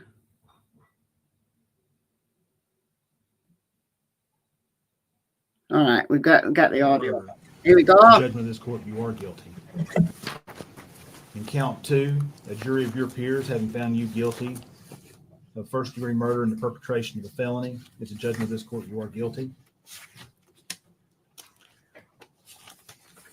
In count 3, a jury of your peers having found you guilty of first-degree murder and the perpetration of a felony, it's a judgment of this court, you are guilty. In count 4, a judgment of your peers having found you guilty of aggravated child abuse, it's a judgment of the court, you are guilty. In count 5, a jury of your peers having found you guilty of aggravated child neglect, it's a judgment of the court, you are guilty. In count 6, a jury of your peers having found you guilty of tampering with evidence, it's a judgment of the court, you are guilty. In count 7, a jury of your peers having found you guilty of false report, it's a judgment of the court, you are guilty. In count 8, a jury of your peers having found you guilty of false report, it's a judgment of the court, you are guilty. In count 9, a jury of your peers having found you guilty of false report, it's a judgment of the court, you are guilty. In count 10, a jury of your peers having found you guilty of false report, it's a judgment of the court, you are guilty. In count 11, a jury of your peers having found you guilty of false report, it's a judgment of the court, you are guilty. In count 12, a jury of your peers having found you guilty of false report, it's a judgment of the court, you are guilty. Count 13, a jury of your peers having found you guilty of false report, it's a judgment of the court, you are guilty. Count 14, a jury of your peers having found you guilty of false report, is a judgment of the court, you are guilty. In count 15, a jury of your peers having found you guilty of false report, is a judgment of the court, you are guilty. In count 16, a jury of your peers having found you guilty of false report, is a judgment of the court, you are guilty. In count 17, a jury of your peers having found you guilty of false report, it's a judgment of the court, you are guilty. In count 19, a jury of your peers having found you guilty of abuse of a corpse, it's a judgment of the court, you are guilty. And in count 20, a jury of your peers having found you guilty of failure to report a death under suspicious, unusual, or unnatural circumstances, it's a judgment of the court, you are guilty. In counts 4 through 20, the jury did not assess a fine, so there'll be no fine assessed in those counts. Now we'll be in recess about 15 minutes. Thank you. Court stands in recess.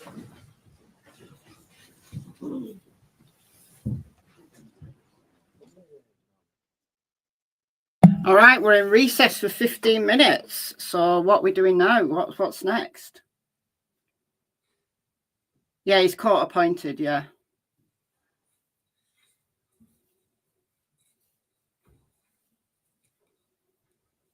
He's court appointed because she had Brad Sproles at first, and then in 2022, Brad Sproles and Megan couldn't work together anymore. So Judge Goodwin said, no, you can't divorce. Try to work with each other. And they couldn't. So that's when Jean Scott was appointed. And that's why we're 5 years down the line. This should have gone to trial in February of 2023.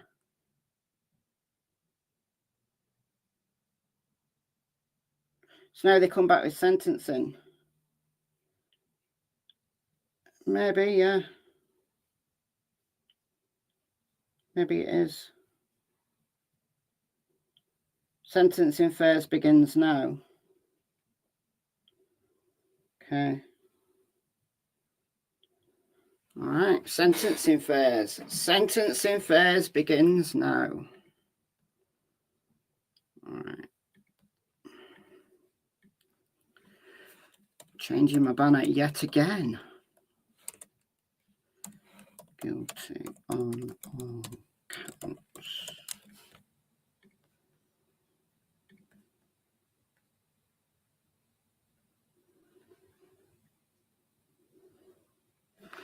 Cool.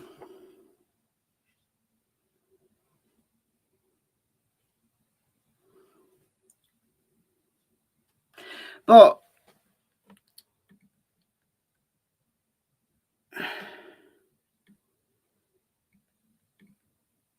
something about the jury decides what her sentence will be. If she was found guilty of murder 1, which she was, then the jury decides the sentence. So will they have to go away and deliberate some more, or will they have already made that decision?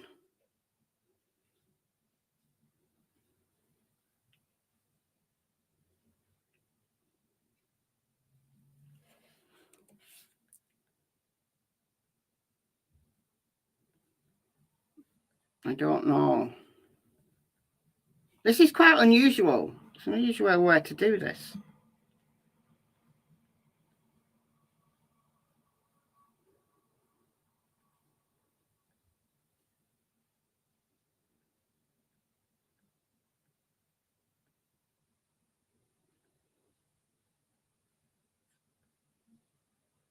Must be just how it works in Tennessee. Isn't that what they're doing now? It may be what they're doing now. It may be. Yeah, Stefan Stern's trial has been moved. You are correct, Pat Pinchot. Yeah, Stefan Stern's. Anybody following the Stefan Stern's horror show? Well, he was due to go to trial on February 24th, I think. Correct me if I'm wrong. 22nd, 24th. Anyway, the end of this month. And the defense hasn't had chance to view all of the images yet.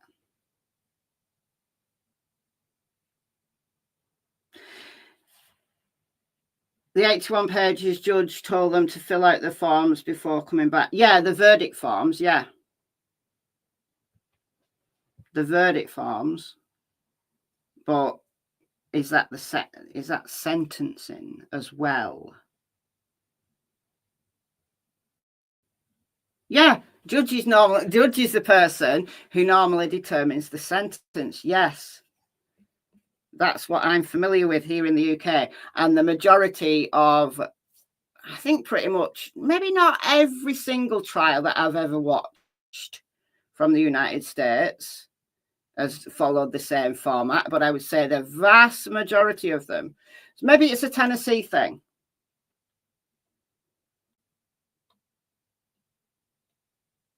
Maybe it's a Tennessee thing. What will happen next? We'll find out, Tina Marie, in like 10 minutes. They're only having a 15-minute break, so we'll find out shortly. Waiting for the Maya Miliete trial to begin. When's that on? When's that? When does that start? But yeah, Stefan Stern's, the essay trial, due to begin the end of this month. And because they can't allow those images and videos and that horror that they found on his phone, they can't allow it to go outside of the prosecutor's office.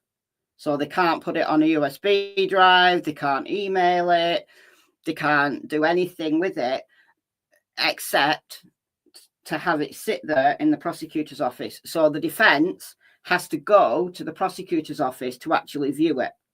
And they haven't had a chance to do it yet, which I find bizarre because they've had a year. Madeline Soto was murdered on the 26th of February of last year. They have had a whole year to find their way to the prosecutor's office to go and view those images. So to me, I don't think that's a great excuse. However, the judge has decided that they are allowed a small continuance. So his essay trial will begin on May the 5th. So it's not the murder trial. The murder trial date not determined yet. That's going to be down the road. But the essay trial, May the 5th. But thank you so much, Teffy, for the £20. Every time you say Stefan's name, it makes me jump like I've been caught. It's just, it makes me feel like I need a shower. when I look at him, it makes me feel like I need a shower. It's just horrible. But thank you so much for the £20. You're very kind. Will the jury have to see his images? Yes. Yes, they will. Yes, they will. Yes, they will. I'm assuming that much of that trial, now given that it's Florida and they always televise trials in Florida, I'm guessing there might be a special issue with this one because it is so graphic that there might be large portions of it that are not televised. They may decide not to televise it at all because it's just going to be so graphic. It's probably, obviously they can easily not show the images to the public, but even the mere discussion of it is horrific. So I'm wondering whether, I don't know, it's just something I'm wondering.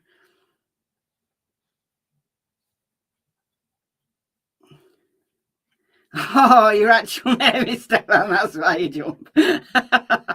Okay. All right.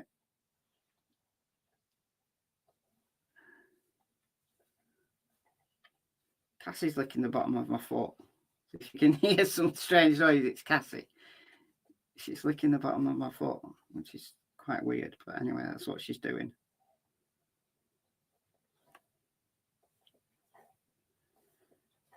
The judge wanted this done. He's like, come back at 8. I want it done. Maybe they told him they were close. Maybe they'd already decided last night, but they'd not finished the forms. And he said, all right, well, it's a lot of forms.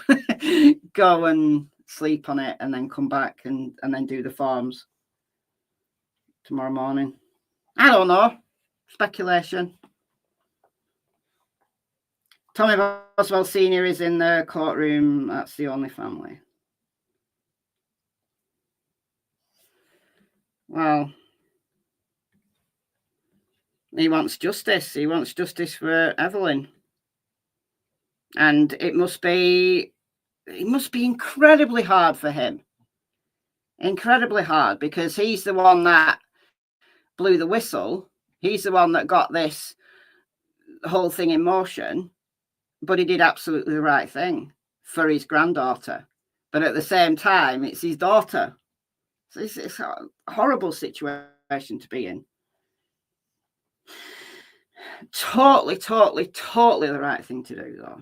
Like these people who wait years before blowing the whistle, they're making the justice process so much more difficult because so much more evidence is potentially lost.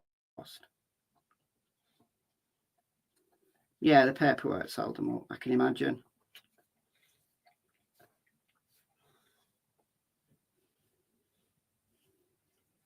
Like the conflict in emotion, especially, this has been hanging over all of their heads for 5 years. And at least today,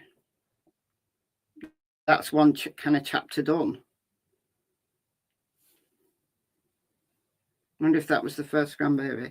I think Tommy Jr. may have had a kid. I think he may have had a kid already. I'm not sure, though.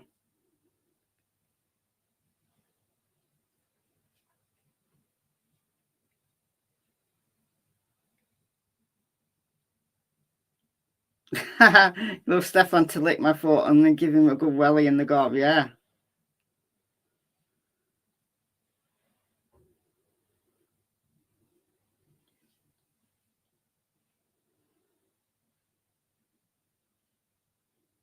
I wonder if Hunter will get better now.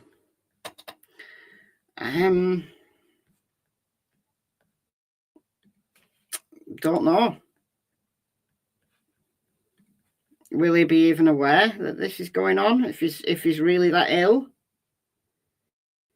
will he be really that aware of it?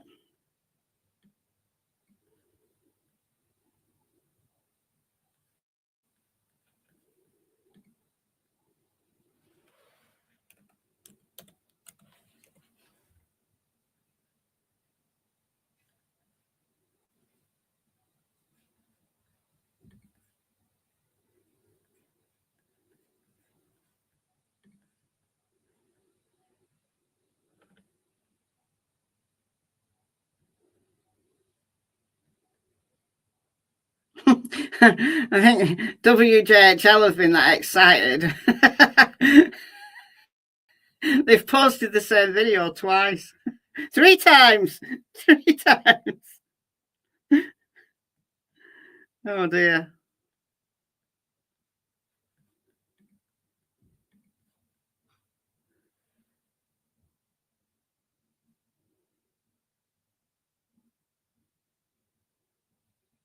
Missed a lot of this trial. Did they discuss her motive? Kind of, yeah. Now, obviously, the prosecution don't have to prove a motive. They don't have to even mention a motive. But it was kind of a running theme throughout the whole thing that, you know, she got this new boyfriend, she'd got a new job, she wanted a new life, she just didn't want a kid anymore. So that was kind of running through the whole prosecution case.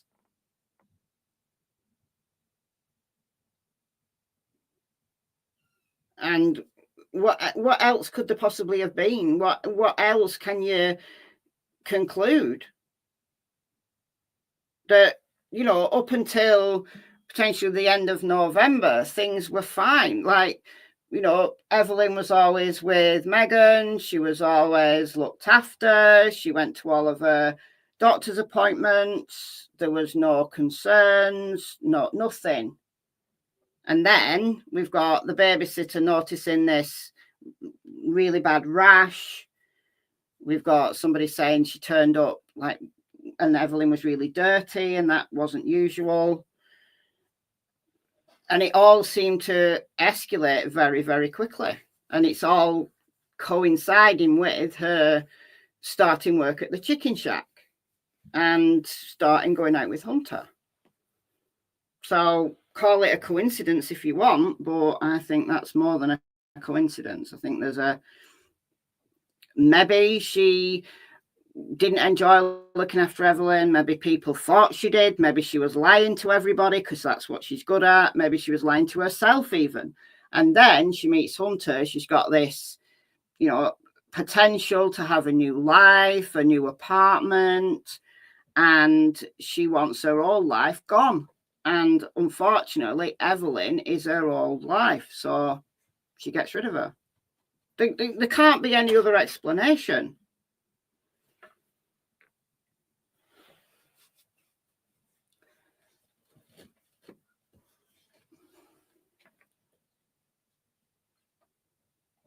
No, she was tired. Evelyn was a handful. Well, isn't every 1-year-old? You know, the walking, it's not like, you know, with a little baby, you can just sit them there and they don't move.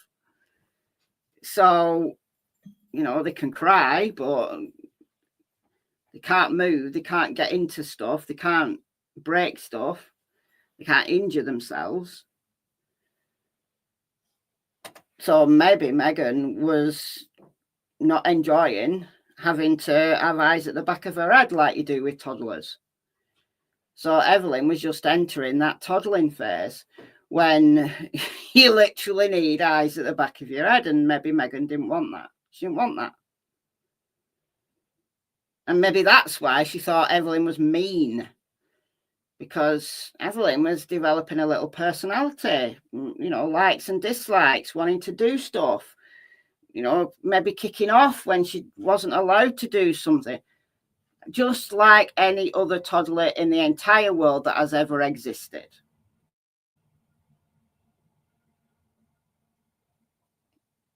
Wanting a break. Yeah, there's one thing about being tired and wanting a break, having started a new job. I get it. Get it. But you ask somebody to take your kid for a few days. You don't murder them. And there were so many people who would have taken Evelyn, who would have taken her in permanently if that's what she wanted. There was no reason whatsoever, other than pure, total selfishness. Has she ever regretted it? I don't know. I don't know the answer to that. I hope so. She's got a long time now that she can sit and contemplate. She can sit and contemplate what could have been.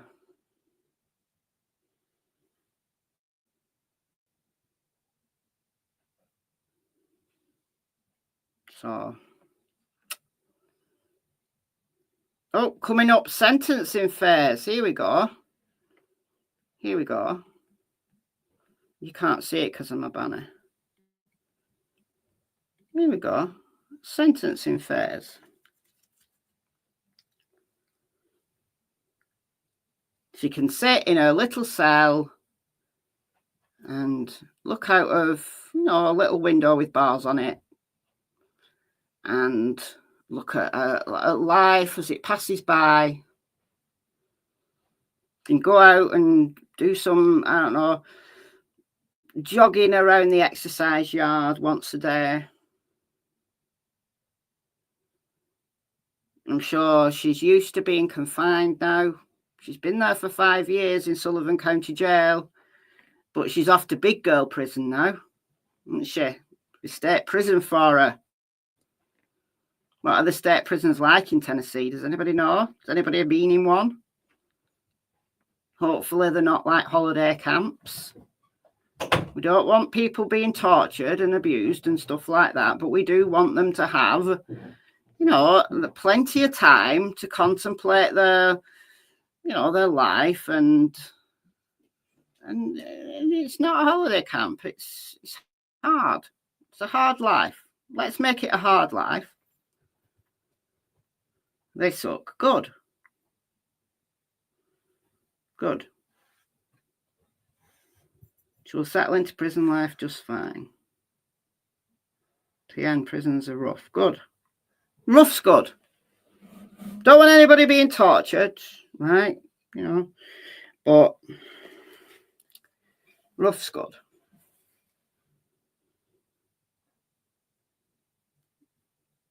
It is fast. Sentencing phase. Very fast.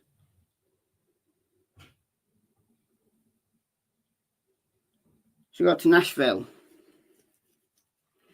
I don't know what Kyle's cooking downstairs, but it smells nice. There's a delicate smell of garlic wafting up the stairs.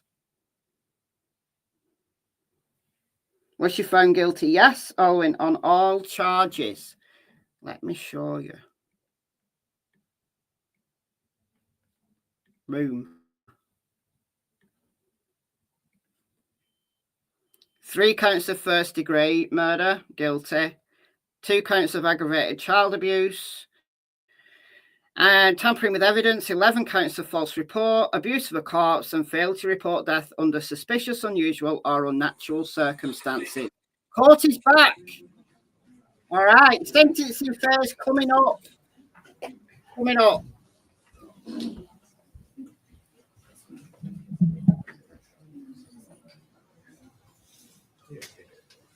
Mr. Scott, are you ready? Yes, sir. We need to bring the defendant in. We're prepared for 2 witnesses right now. We got a witness still on the way. She's not far away, hopefully. Well, the state will go first, and then. I don't think it's going to help much. Draw it out.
All right. If the jury is ready, we'll bring them in.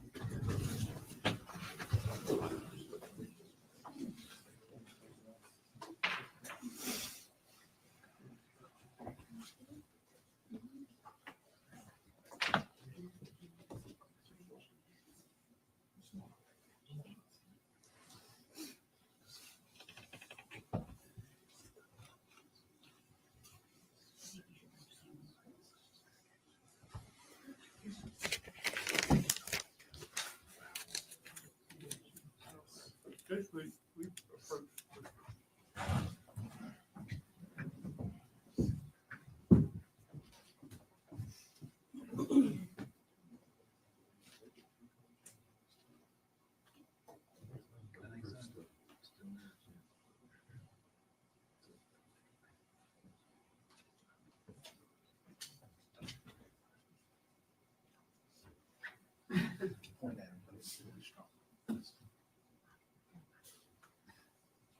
No, I'm in there. Oh, well, that's.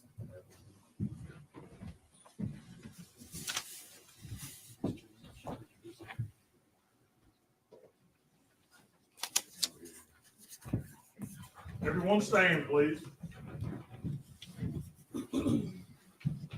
I gave it to you yesterday.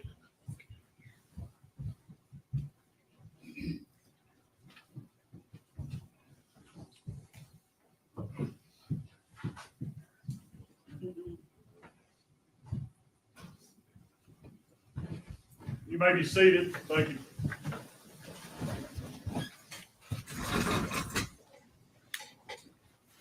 All right, General. Judge, stay with introduce it.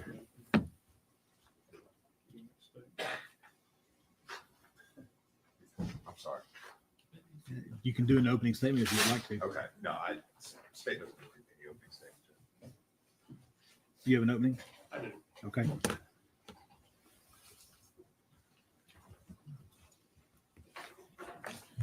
Ladies and gentlemen, although I may not agree with your verdict, I respect your verdict. I respect you.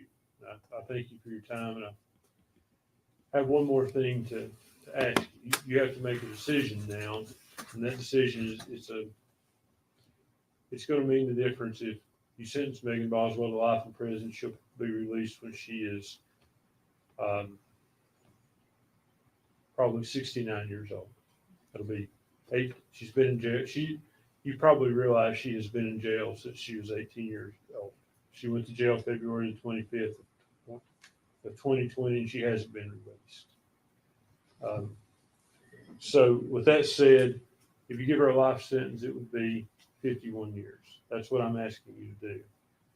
If you give her a life without sentence, she will never be released from prison. That's the difference. So it'll be the difference between her being released at what I believe would be 69 to 70 years old or never being released. In doing this process, and Judge Goodwin will read you some very short jury instructions comparative to what you heard yesterday. You look at statutory aggravating factors and mitigating factors. And in this case, the state will submit the age of the child as the aggravating factor. Our mitigating factors, we've listed several of those. They include no significant criminal history, her youth and age at the time the offense was committed. She was 17 when she had Evelyn. She was 18 when Evelyn died. You'll hear more about her unstable and chaotic home life. You'll hear from her mother, Angela Boswell. She's here today. You'll hear from Angela about domestic violence that Megan witnessed between her parents. You'll hear from Angela about drug use that Megan witnessed her parents engage in. You also hear about her schooling, how it wasn't seamless, and how one of her primary role models was her grandfather, Tommy Boswell's father. He died when I think she was 11 or 12 years old. You'll hear that. And then finally, you'll hear a little bit about her younger siblings, Elijah and Charlotte. Elijah has a disability that Megan has looked after him and tried to help take care of him. And then you're also feel free to look at any other thing you've heard in the proof and making that decision as far as mitigating factor. Anything else you've heard in all the proof from any of the witnesses. And also you'll probably hear from Gail Kite. You've heard from her once before, but you'll hear a little bit more from her about the shape Megan was in when she came into her home. And you'll hear from we expect to call Mary Boswell.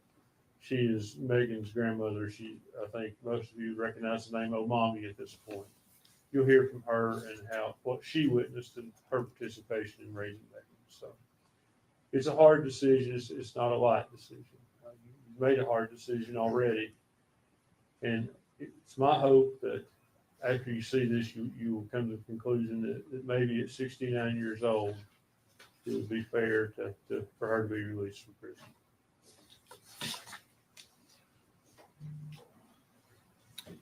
All right. General proof. Yes, Judge. This time the state will produce a copy of birth certificate of Evelyn Boswell. All right. That'll be exhibit 262. I'm going to keep the exhibits in sequential numbers, but I started a new sheet for the sentencing part.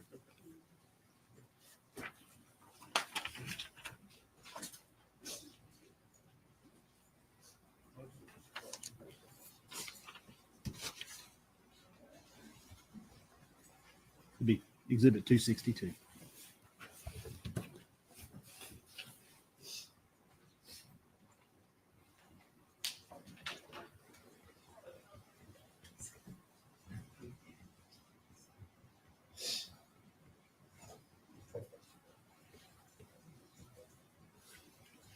Any other proof, General? No, Judge. That's the state address. All right. Mr. Scott. Should we call Angel Boswell? Angel Boswell.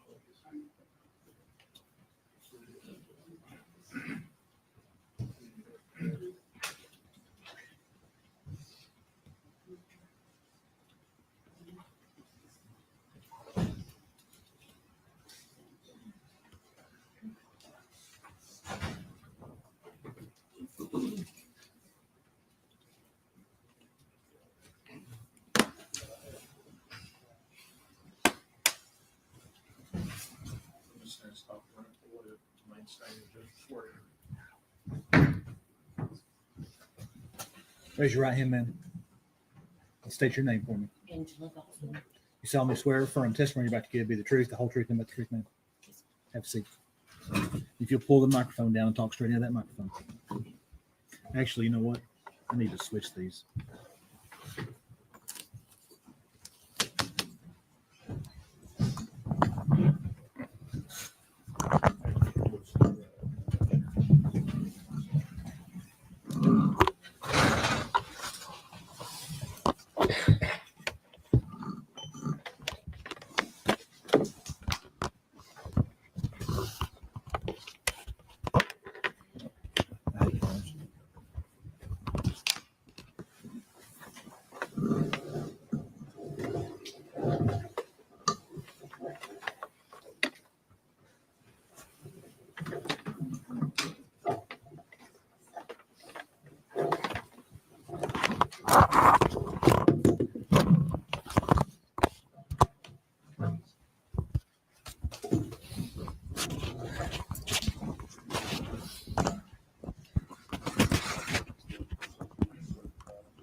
go, Judge. Ready. Ma'am, state your name for the record. Angela Boswell. You are Megan Boswell's mother. I am. Ms. Boswell, you know the purpose of being here today. I do. I want to ask you some about Megan's home life and growing up, but I guess I want to ask you first a little bit about yourself. Okay. And I'm asking you these questions, Ms. Boswell. I'm not trying to embarrass you or cast any aspersions. No. You married Tommy Boswell when you were how old? First time 15. You speak into that microphone just a little more, please. The first time 15. Okay. And when did you become pregnant with your first child with him? I had my first in April and turned 16 in July. Okay. And who was that child? Tommy Jr. Okay.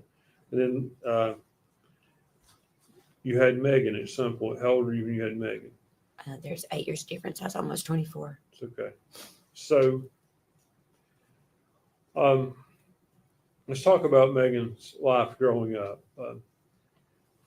Would it be fair to say that during her lifetime, she's witnessed drug use between you and her father? Yes. What type of drugs? Opiates, mainly. Scoot up and speak into that so the jury can hear you. Opiates, mainly.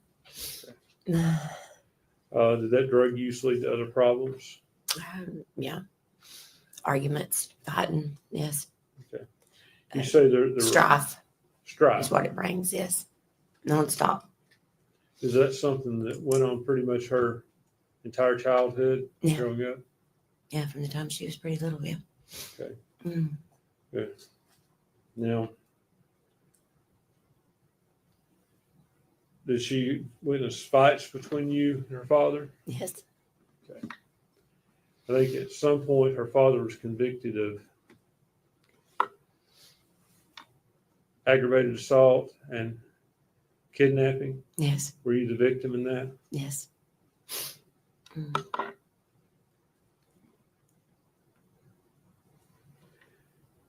Do you remember ever taking Megan to any NAAA meetings with you? Yes, I did. How old was she when you did that? She was probably about 7 or 8. First once I started taking her to 7 or 8, 8 or 9, somewhere around in there.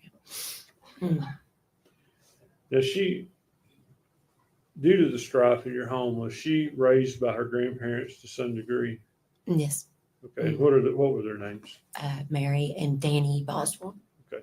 Mary Boswell, would that be who's known as a mommy? Yes. Mm-hmm.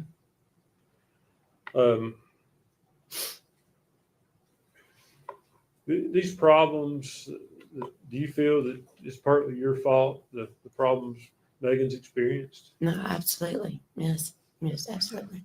Now, unfortunately, your problems, that they went on up into, we saw a video in here of you being brought down from the jail to talk with her in 2020. Yeah. Mm-hmm. So even up until the time she went to jail, you were in and out of jail. Yeah. Okay. Yes. I've been. Have you been convicted of numerous crimes? Yes. Now, have you managed to straighten up at this point? I have, yes. You hoping to? Yes. I pray every day and just, to do my best and try. I've learned the importance of a mother's role, but not for Megan, I didn't. All right. I failed her on that miserably. And you're here asking the jury to give her a sentence of life as opposed to life without. It's Maggie is at her core. She is a generous, kind person. And through all Maggie's went through, Maggie still has potential. She was trying so hard. She didn't repeat my mistakes. Maggie learned from my mistakes. And she was trying to do better with Eve. She wasn't repeating. I think she got saddled with, just because of my mistakes that she did those, and that was not it. That was not the case with Evelyn. Would it be fair to say she didn't have a good role model for the mother? No, she did not. Answer any of Ms. Massengill or Mr. Harper's questions. I don't have any questions, Judge.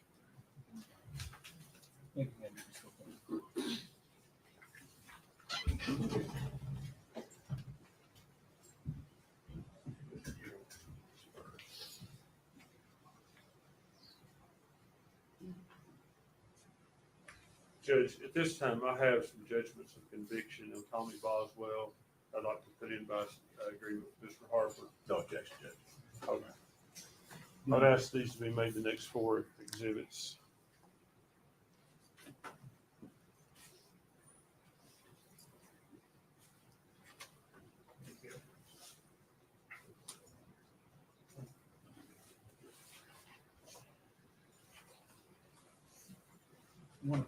Mr. Scott, I'm going to enter case number 61078 as exhibit 263. And the other 3 pages are 3 counts of the same case. So I'll make that a collective 264. What is that case number, Your Honor? 62497.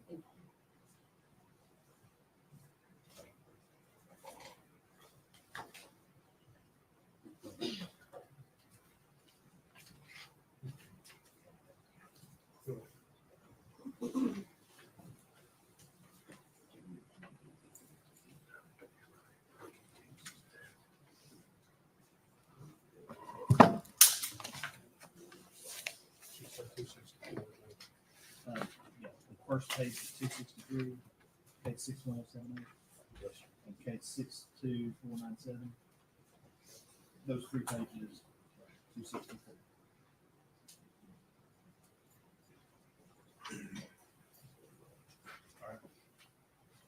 Your Honor, defense would call Gail Kite.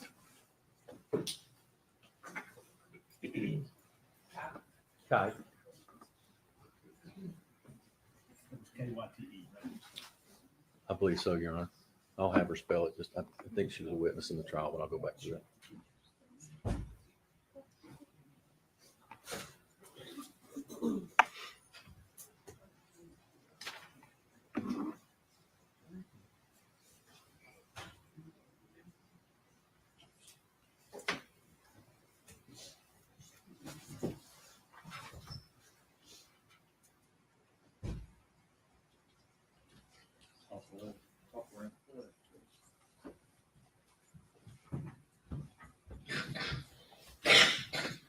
Raise your right hand. State your name, please. Gail Kite. Ms. Kite, you solemnly swear from the testimony you got to be the truth, the whole truth, and nothing but the truth, ma'am? I do. Speak into that microphone. Ms. Kite, good morning. Good morning. Just so I make sure here, spelling your last name, is it K-Y-T-E? It is. And Ms. Kite, you've previously testified in this hearing as a state's witness. Is that correct? That's correct. Well, thank you for coming back for this part of it. I know Ms. Boswell appreciates that. How long have you been working in foster care? 15 years. Do you remember when Megan Boswell came to you? I do. Do you recall what kind of shape she was in or state? She was in bad shape. She was one of the worst children that I'd brought in as far as neglect. What do you mean by that? She was very malnourished. She's very skinny. Her hair was matted to her head with lice. Impossible to even get a comb through. Okay. Well, when she came to you, were you given any background? I imagine in foster care, you're given background or information of where this child is coming from. Were you giving any of that? I was. And what were you preparing for? In the intake papers, it mentioned trauma. It mentioned rape. Did it give you any background or any information about her family background or makeup? Not really. Now, you said she came to you with lice. What did you do to try to help Megan? Well, I took her to a beauty shop because there was no way to even begin to get a comb through. It was horrible. The beauty shop wouldn't touch it. They told me I offered to pay him $100 to go out back to cut her hair. And they said that they couldn't do it. Finally, the agency that we were with found a beautician that met me at a church that was willing to come in and give Megan a haircut. They gave her a bob, which looked really cute on her. But even after that we could get a comb through, it took close to 3 weeks, maybe a month, to get rid of the lice. Were just so bad. I had to get prescription medicine from the doctor. We got 2 bottles of that. I bought the comb that you run through that's supposed to kill the lice.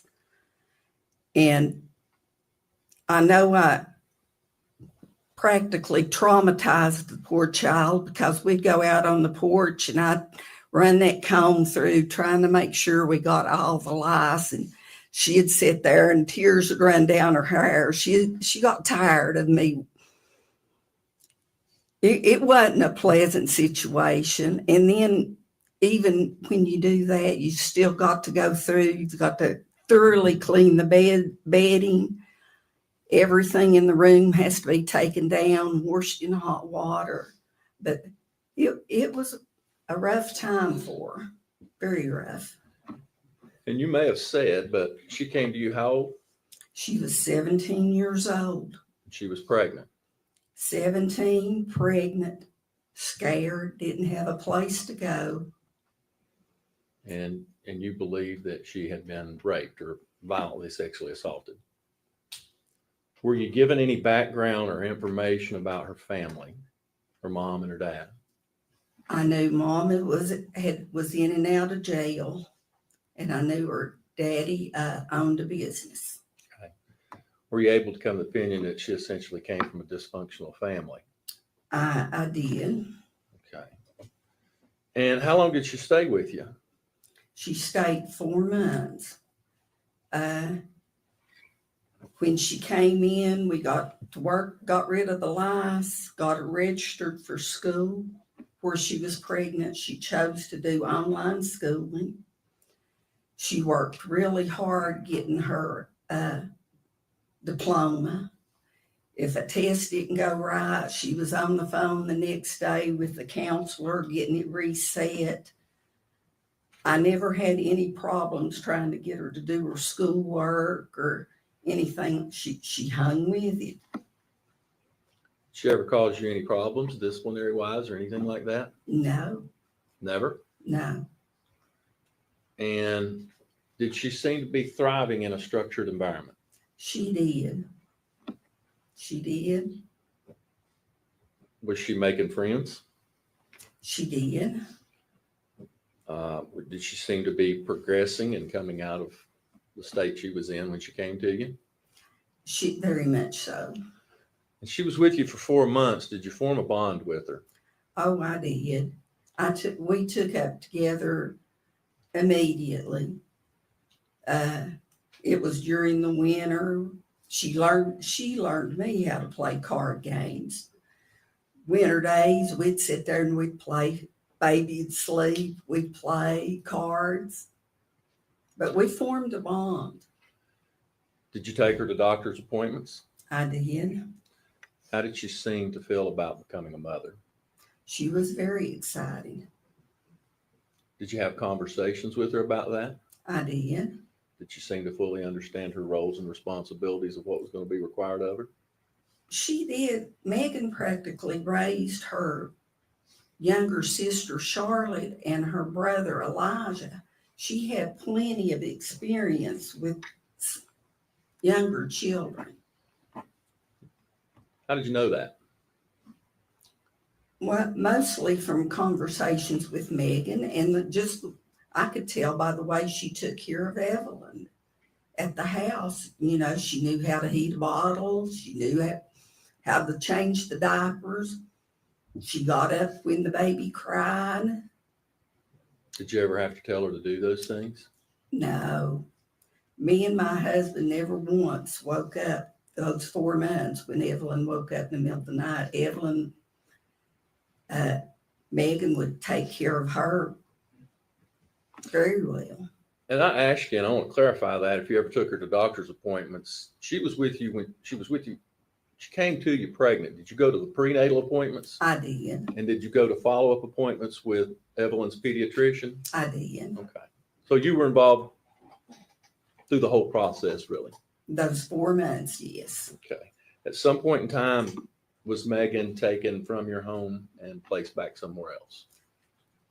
She done trial visits to go back to Tommy's. Okay. There's a process in the foster care system. I understand. She done weekend visits, or at first it was just visits, and then it led to weekend visits. How did she feel about that? She seemed okay with it. Eventually, was Megan placed back in the custody and care of her family? She was. She went back to Tommy's house. Tommy, you mean her father? Yes. Okay. And did you maintain contact with her? I did. How often? We text back and forth it wasn't a daily time, but I want to say once a month, couple times, sometimes couple times a week. It's just according to what was going on and what pictures she had took of Evelyn. When you were talking to her, did you eventually learn that maybe things were kind of getting back off the tracks again? I did. In April, I received a call from her foster care worker saying that Megan had been needed some help and would, even though she had was out of the foster care system, would I be willing to go and help her out? And I said, no problem. So I called Megan. She told me that her mother had dropped her off at a church.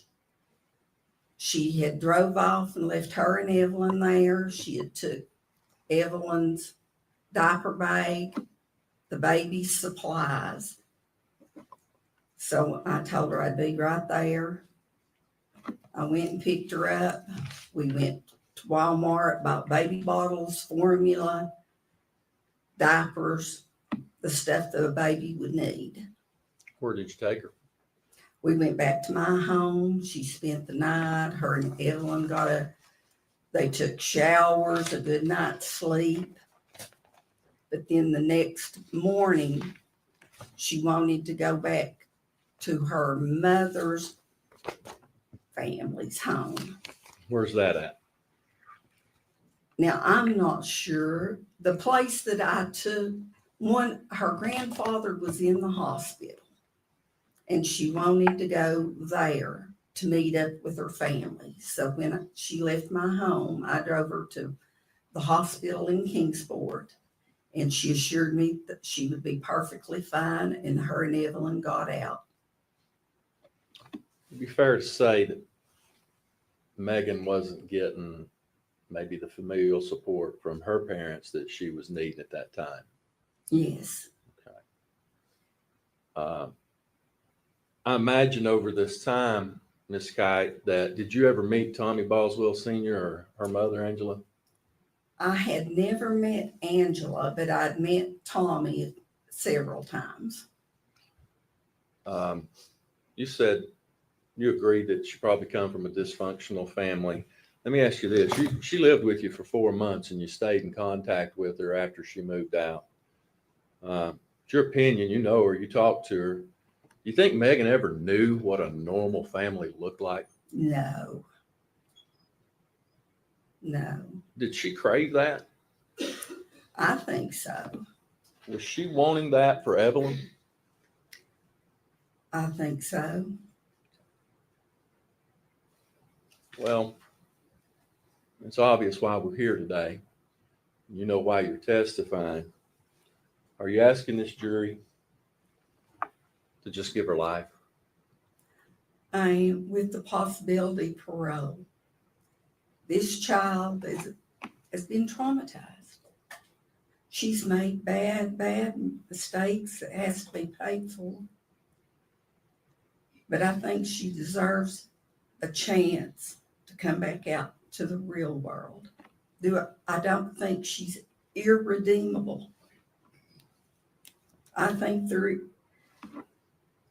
she can become a functioning citizen.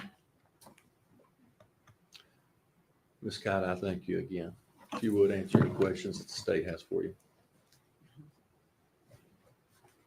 Nothing from the state judge.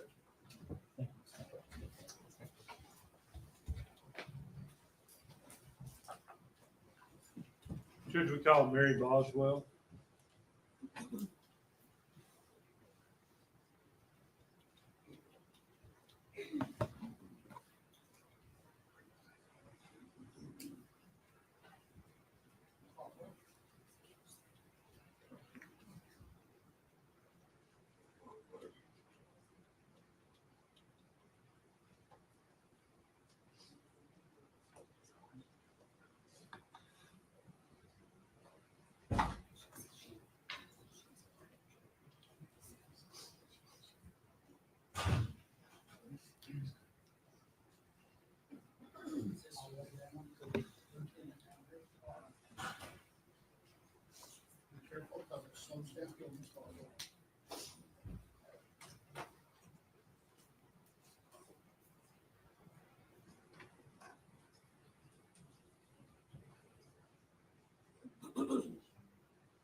Raise your right hand, man. State your name for me. Mary Boswell. Ms. Boswell, do you solemnly swear or affirm the testimony you're about to give is the truth, the whole truth, and nothing but the truth? Yes, sir. If I see you up there and speak in that mouth. Okay.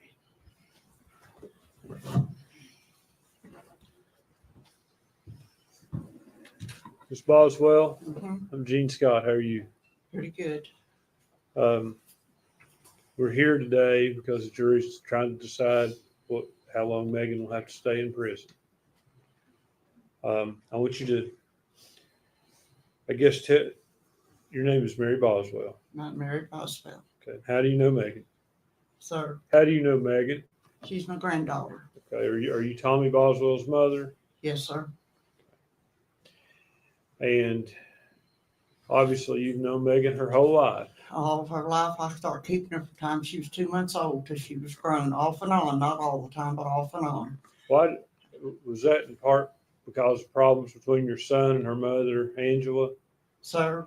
Was that because her parents were having No, problems? she just loved me and her papaw, and she stayed with us, and we loved her, and so we'd keep her a lot.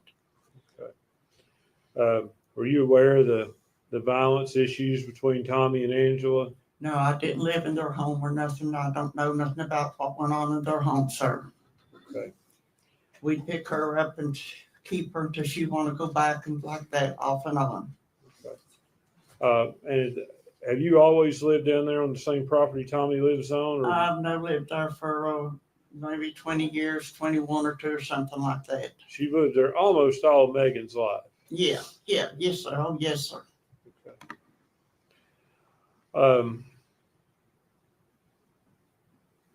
And you're aware, you told me, I think one of Megan's role models was your husband, your late husband.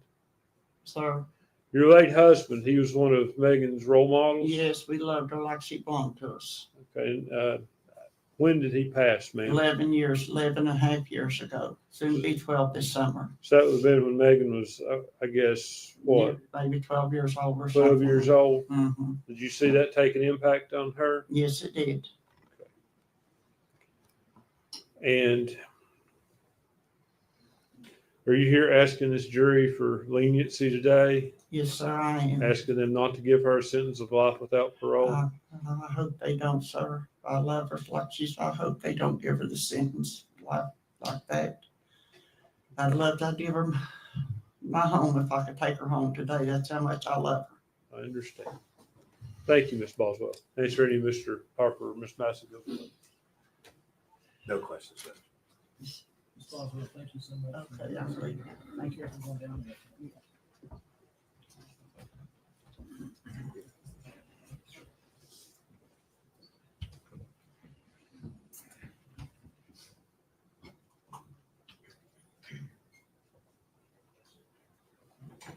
Can I sit out here that? That's not subject to recall. You're welcome to stay in the courtroom. Okay, thank you. You approach.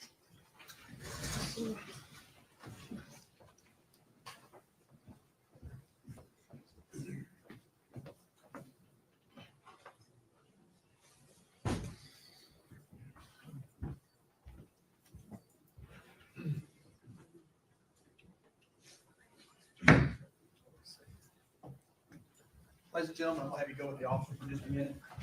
It won't take long. Everyone stand, please.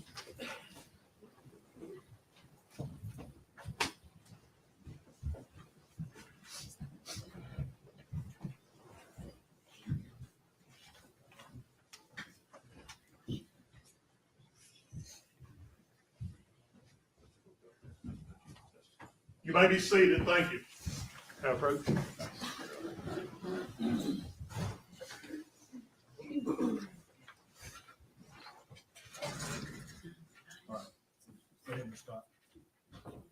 Megan, we've talked about this before. You understand you have a right not to testify. Yes. No one can force you to testify. Yes.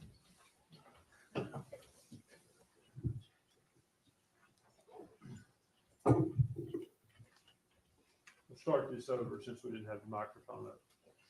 Megan, you understand you have a right not to testify, and if you don't testify, the jury may not draw any inferences from that failure to testify. You understand that? Yes. Likewise, you have a right to testify. No one could keep you from testifying if you wanted to. Yes. After consulting with me and Mr. Ford and talking about your case and hearing what's happened here in court and all the evidence, do you wish to testify or not? No. You do not wish to testify? I do not wish to testify. And Ms. Boswell, you're still under oath from yesterday or the day before. You understand that? Yes, sir.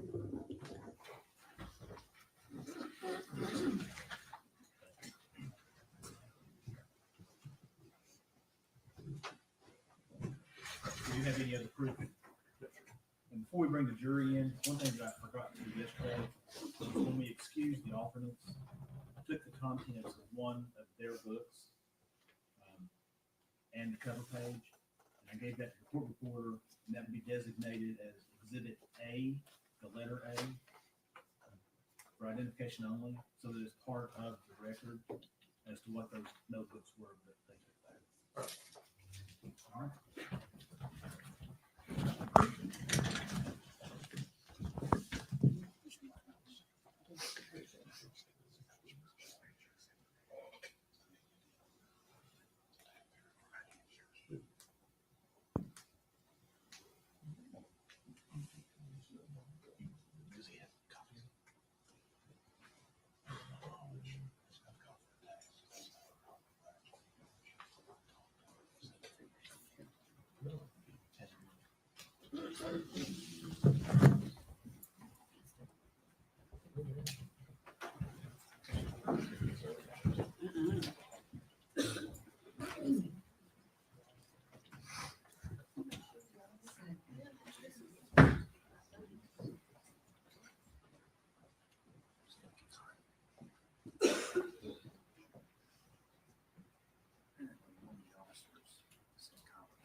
Judge, the state would introduce it.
Yesterday or the day before. You understand?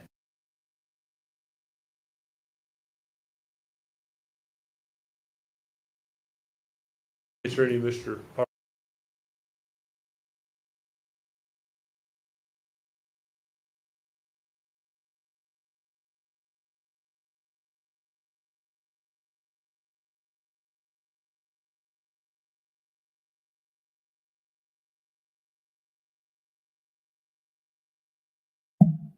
Have they just shown the jurors? They've shown the jurors, haven't they? Have they just shown the jurors?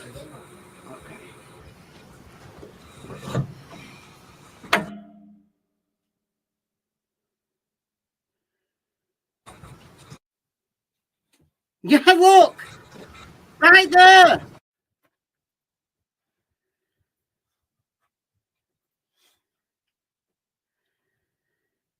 And they're making it even worse. They're making it even worse by freezing the flaming thing. So everyone...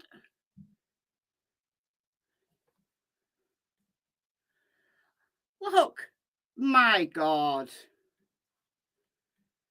Cameraman, you had one job. You had one job. Do not show the jurors. That's one job. Jesus Christ.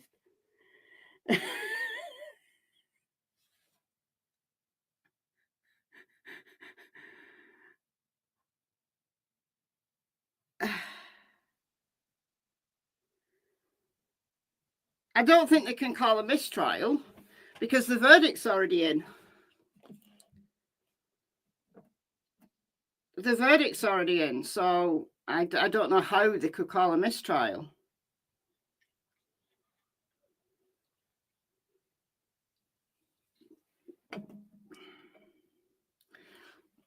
Do we have a different stream? It's all on camera, so like all the different channels are streaming it off the same camera.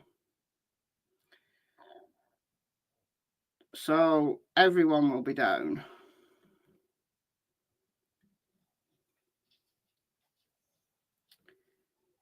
So law and crime are just a little bit behind. Law and crime is still showing that.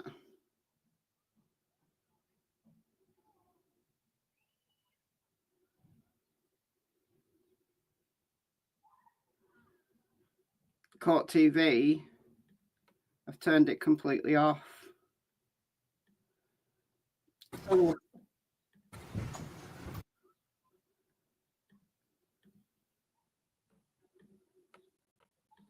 Let's have a look at WJHL. If they're streaming it still. Maybe it's WCYB that's streaming it.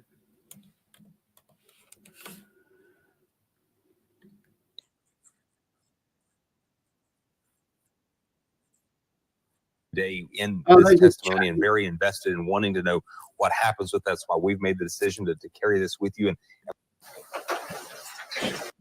control room is telling us story, just never saw a room there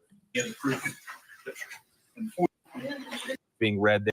Parents, violence. They're not even showing. They're not even showing the sentencing phase by the looks of things.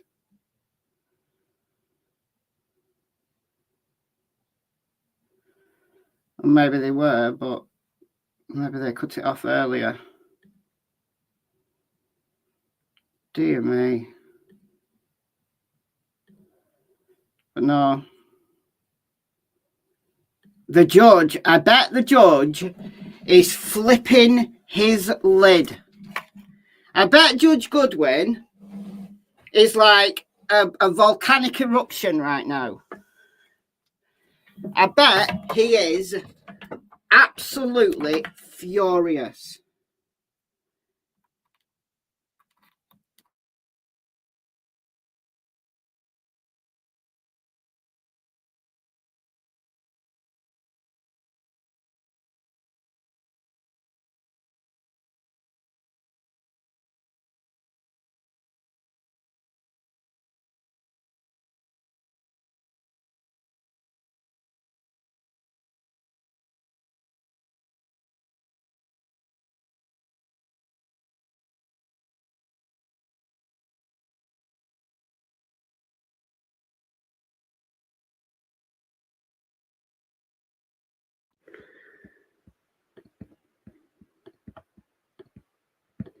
There you go.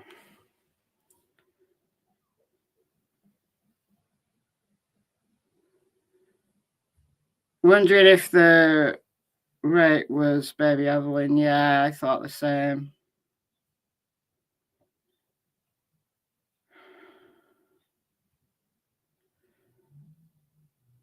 But we're not even going to go there, given that there was a name that came up yesterday. So we're not going to accuse that man of being Evelyn's father and her rapist. Let's not go there.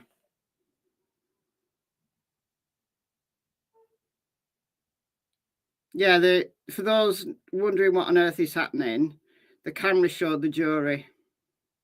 So they had to cut the feed.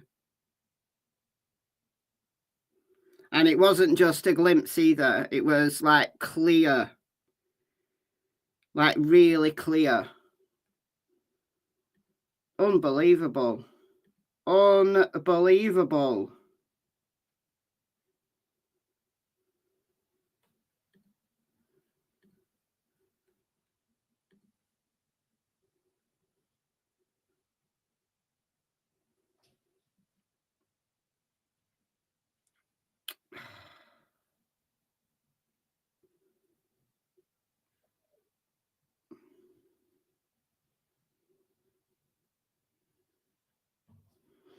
Bet we've seen the last of the Megan Boswell sentencing.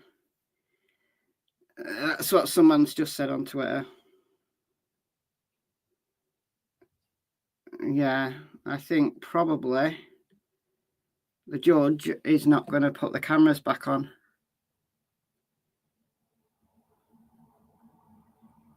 And quite frankly, I kind of don't blame him. Because that's the third time he's had to tell the camera people. Like in a week. It's the third time.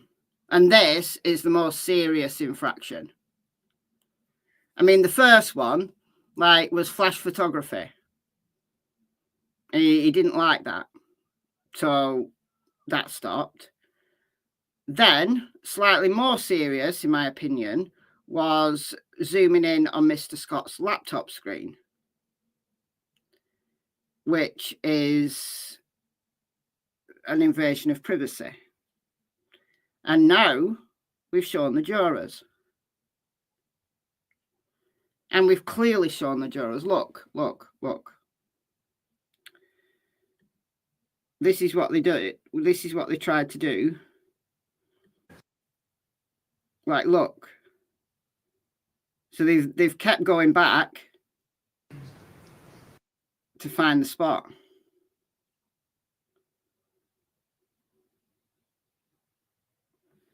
So it says she comes in.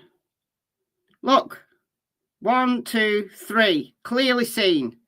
Clearly see them.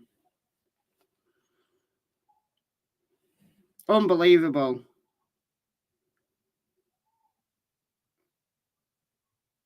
Unbelievable. Yeah, three of them.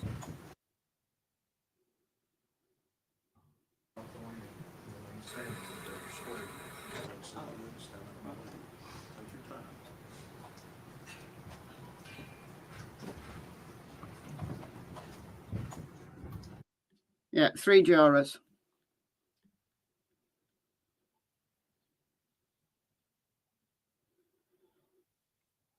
He'll be in jail.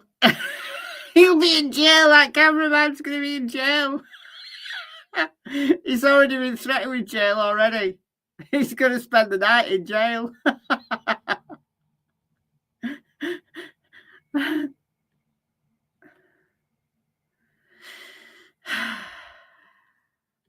So what do we think about the witnesses? All that excitement over. Let's think about the witnesses. Angela,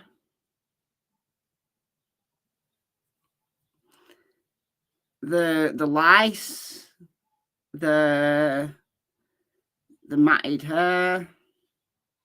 That's pretty bad. That's pretty bad. And we got the old dear there coming in. Bless her.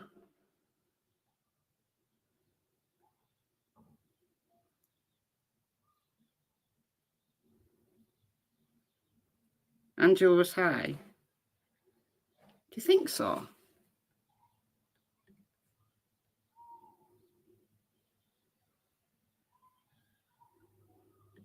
Being here today. I do. I want to ask you some about Megan's home life and growing up, but I guess I want to ask you first a little bit about yourself. Okay. And I'm asking you these questions, Ms. Boswell. I'm not trying to embarrass you or cast any aspersions. No. You married Tommy Boswell when you were how old? First time 15. You speak into that microphone just a little more, please. The first time 15. And when did you become pregnant with your first child with him? I had my first in April and turned 16 in July. Okay. I can see why you would think so, yeah. I can see why you would think so.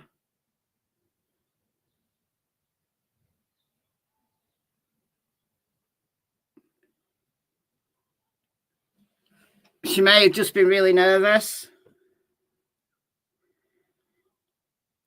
Any updates? It depends what you last saw, Dragonfly Lady. What was the last thing you remember? Because if it's the first time you've checked in today, then you've missed a lot. Like, seriously, a lot. You've missed everything.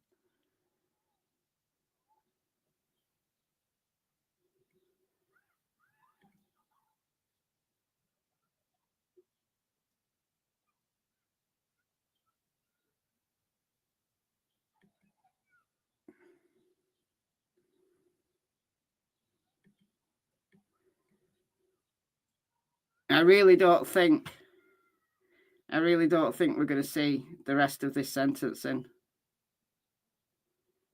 They've even put "thank you for watching with Court TV." Does that mean it's over? Or does that mean they're just thanking us for watching? Or what?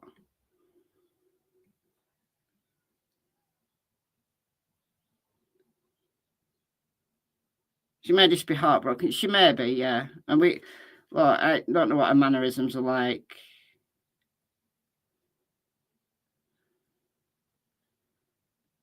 Like that might just be what she's like all the time.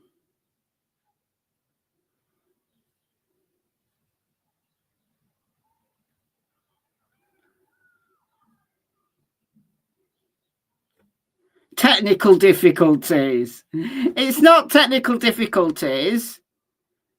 Technical difficulties is when your camera breaks. Showing the jurors is entirely human error.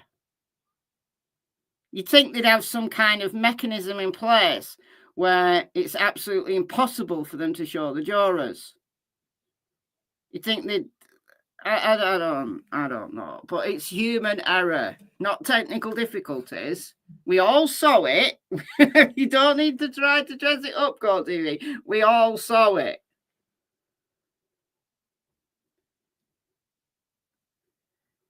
Oh, so if you only watched the first 45 minutes, Dragonfly Lady, yeah, you've missed everything. You've missed the... So she's guilty on all counts, and they're now doing the sentencing phase. So we've seen 3 witnesses. This is to decide, the jury, because they found her guilty, this must be a Tennessee thing, because they found her guilty of first-degree murder, the jury get to decide whether she gets life without the possibility of parole or she gets life with the possibility of parole. Those are her 2 options because the death penalty is not on the table. So this is the sentencing phase. So we've seen 3 witnesses. We've seen Angela Boswell, who's Megan's mother. We've seen Gail, who is the foster mother. She testified during the trial, and Megan's grandma. And then they had to cut it because the cameraman showed the jury. So that's where we are now. We are now debating on whether or not this is going to come back. And I don't think it will. I don't think Judge Goodwin is going to allow... the cameraman's probably in jail. So, for contempt of court.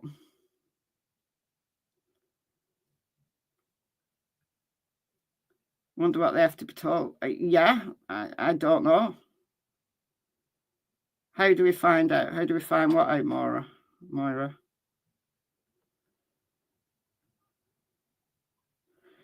They will have to tell the jury, yeah? Who runs the camera? He's from a production company. When the court runs the cameras, it's a crappy webcam. These are like Court TV, whoever people.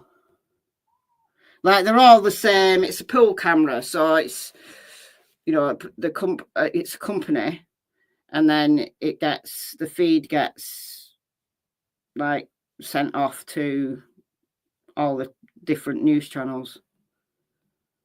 So they don't all have a camera each. It's one camera, and they all share the rights to the footage. That's why anybody can stream it, because, you know, it's being played on multiple channels all at the same time.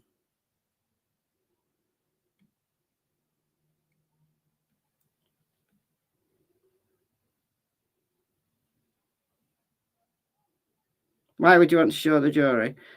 It's a mistake.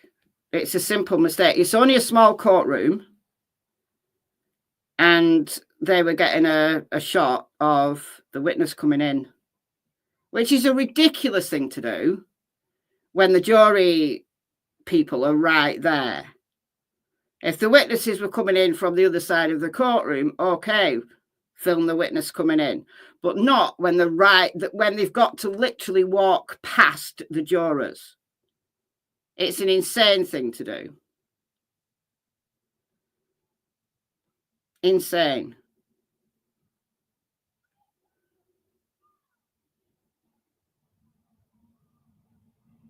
Yeah, getting 3 hots and a cot for 10 days is not technical difficulties.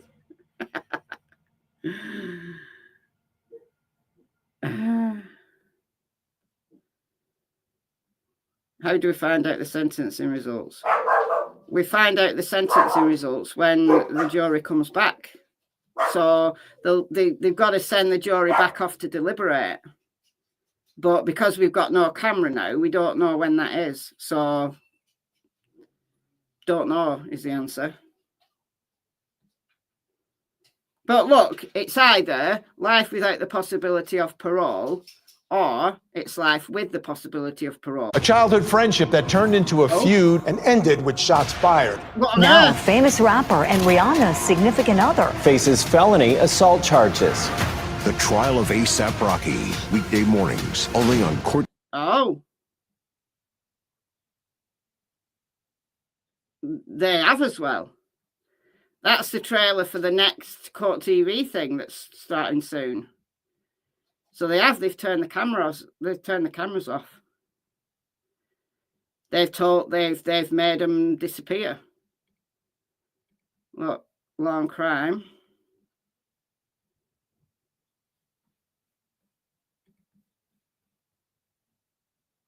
Law and Crime's still technically on.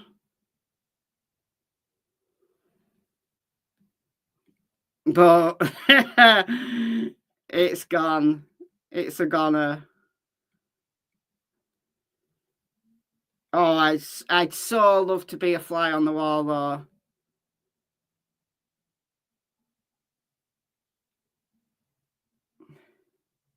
That's it. Live Court TV has changed to a different trial. Exactly. Exactly. And if Court TV cameras will be banned from all courtrooms, I doubt it. No. You see, some courtrooms, it's not an issue because they have the camera fixed.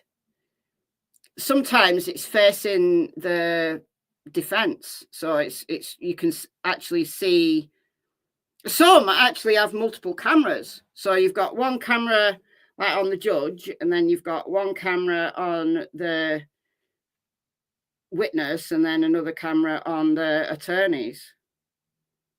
And they have multiple cameras. But when it's a big courtroom, it's not an issue.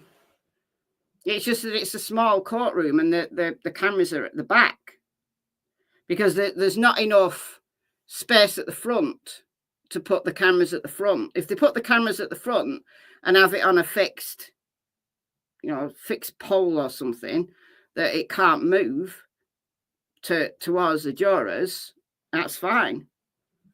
But it's just the way, and they've tried. Oh,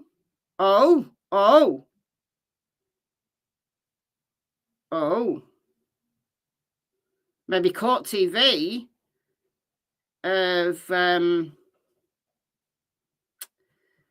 have quit too soon. That's not the same.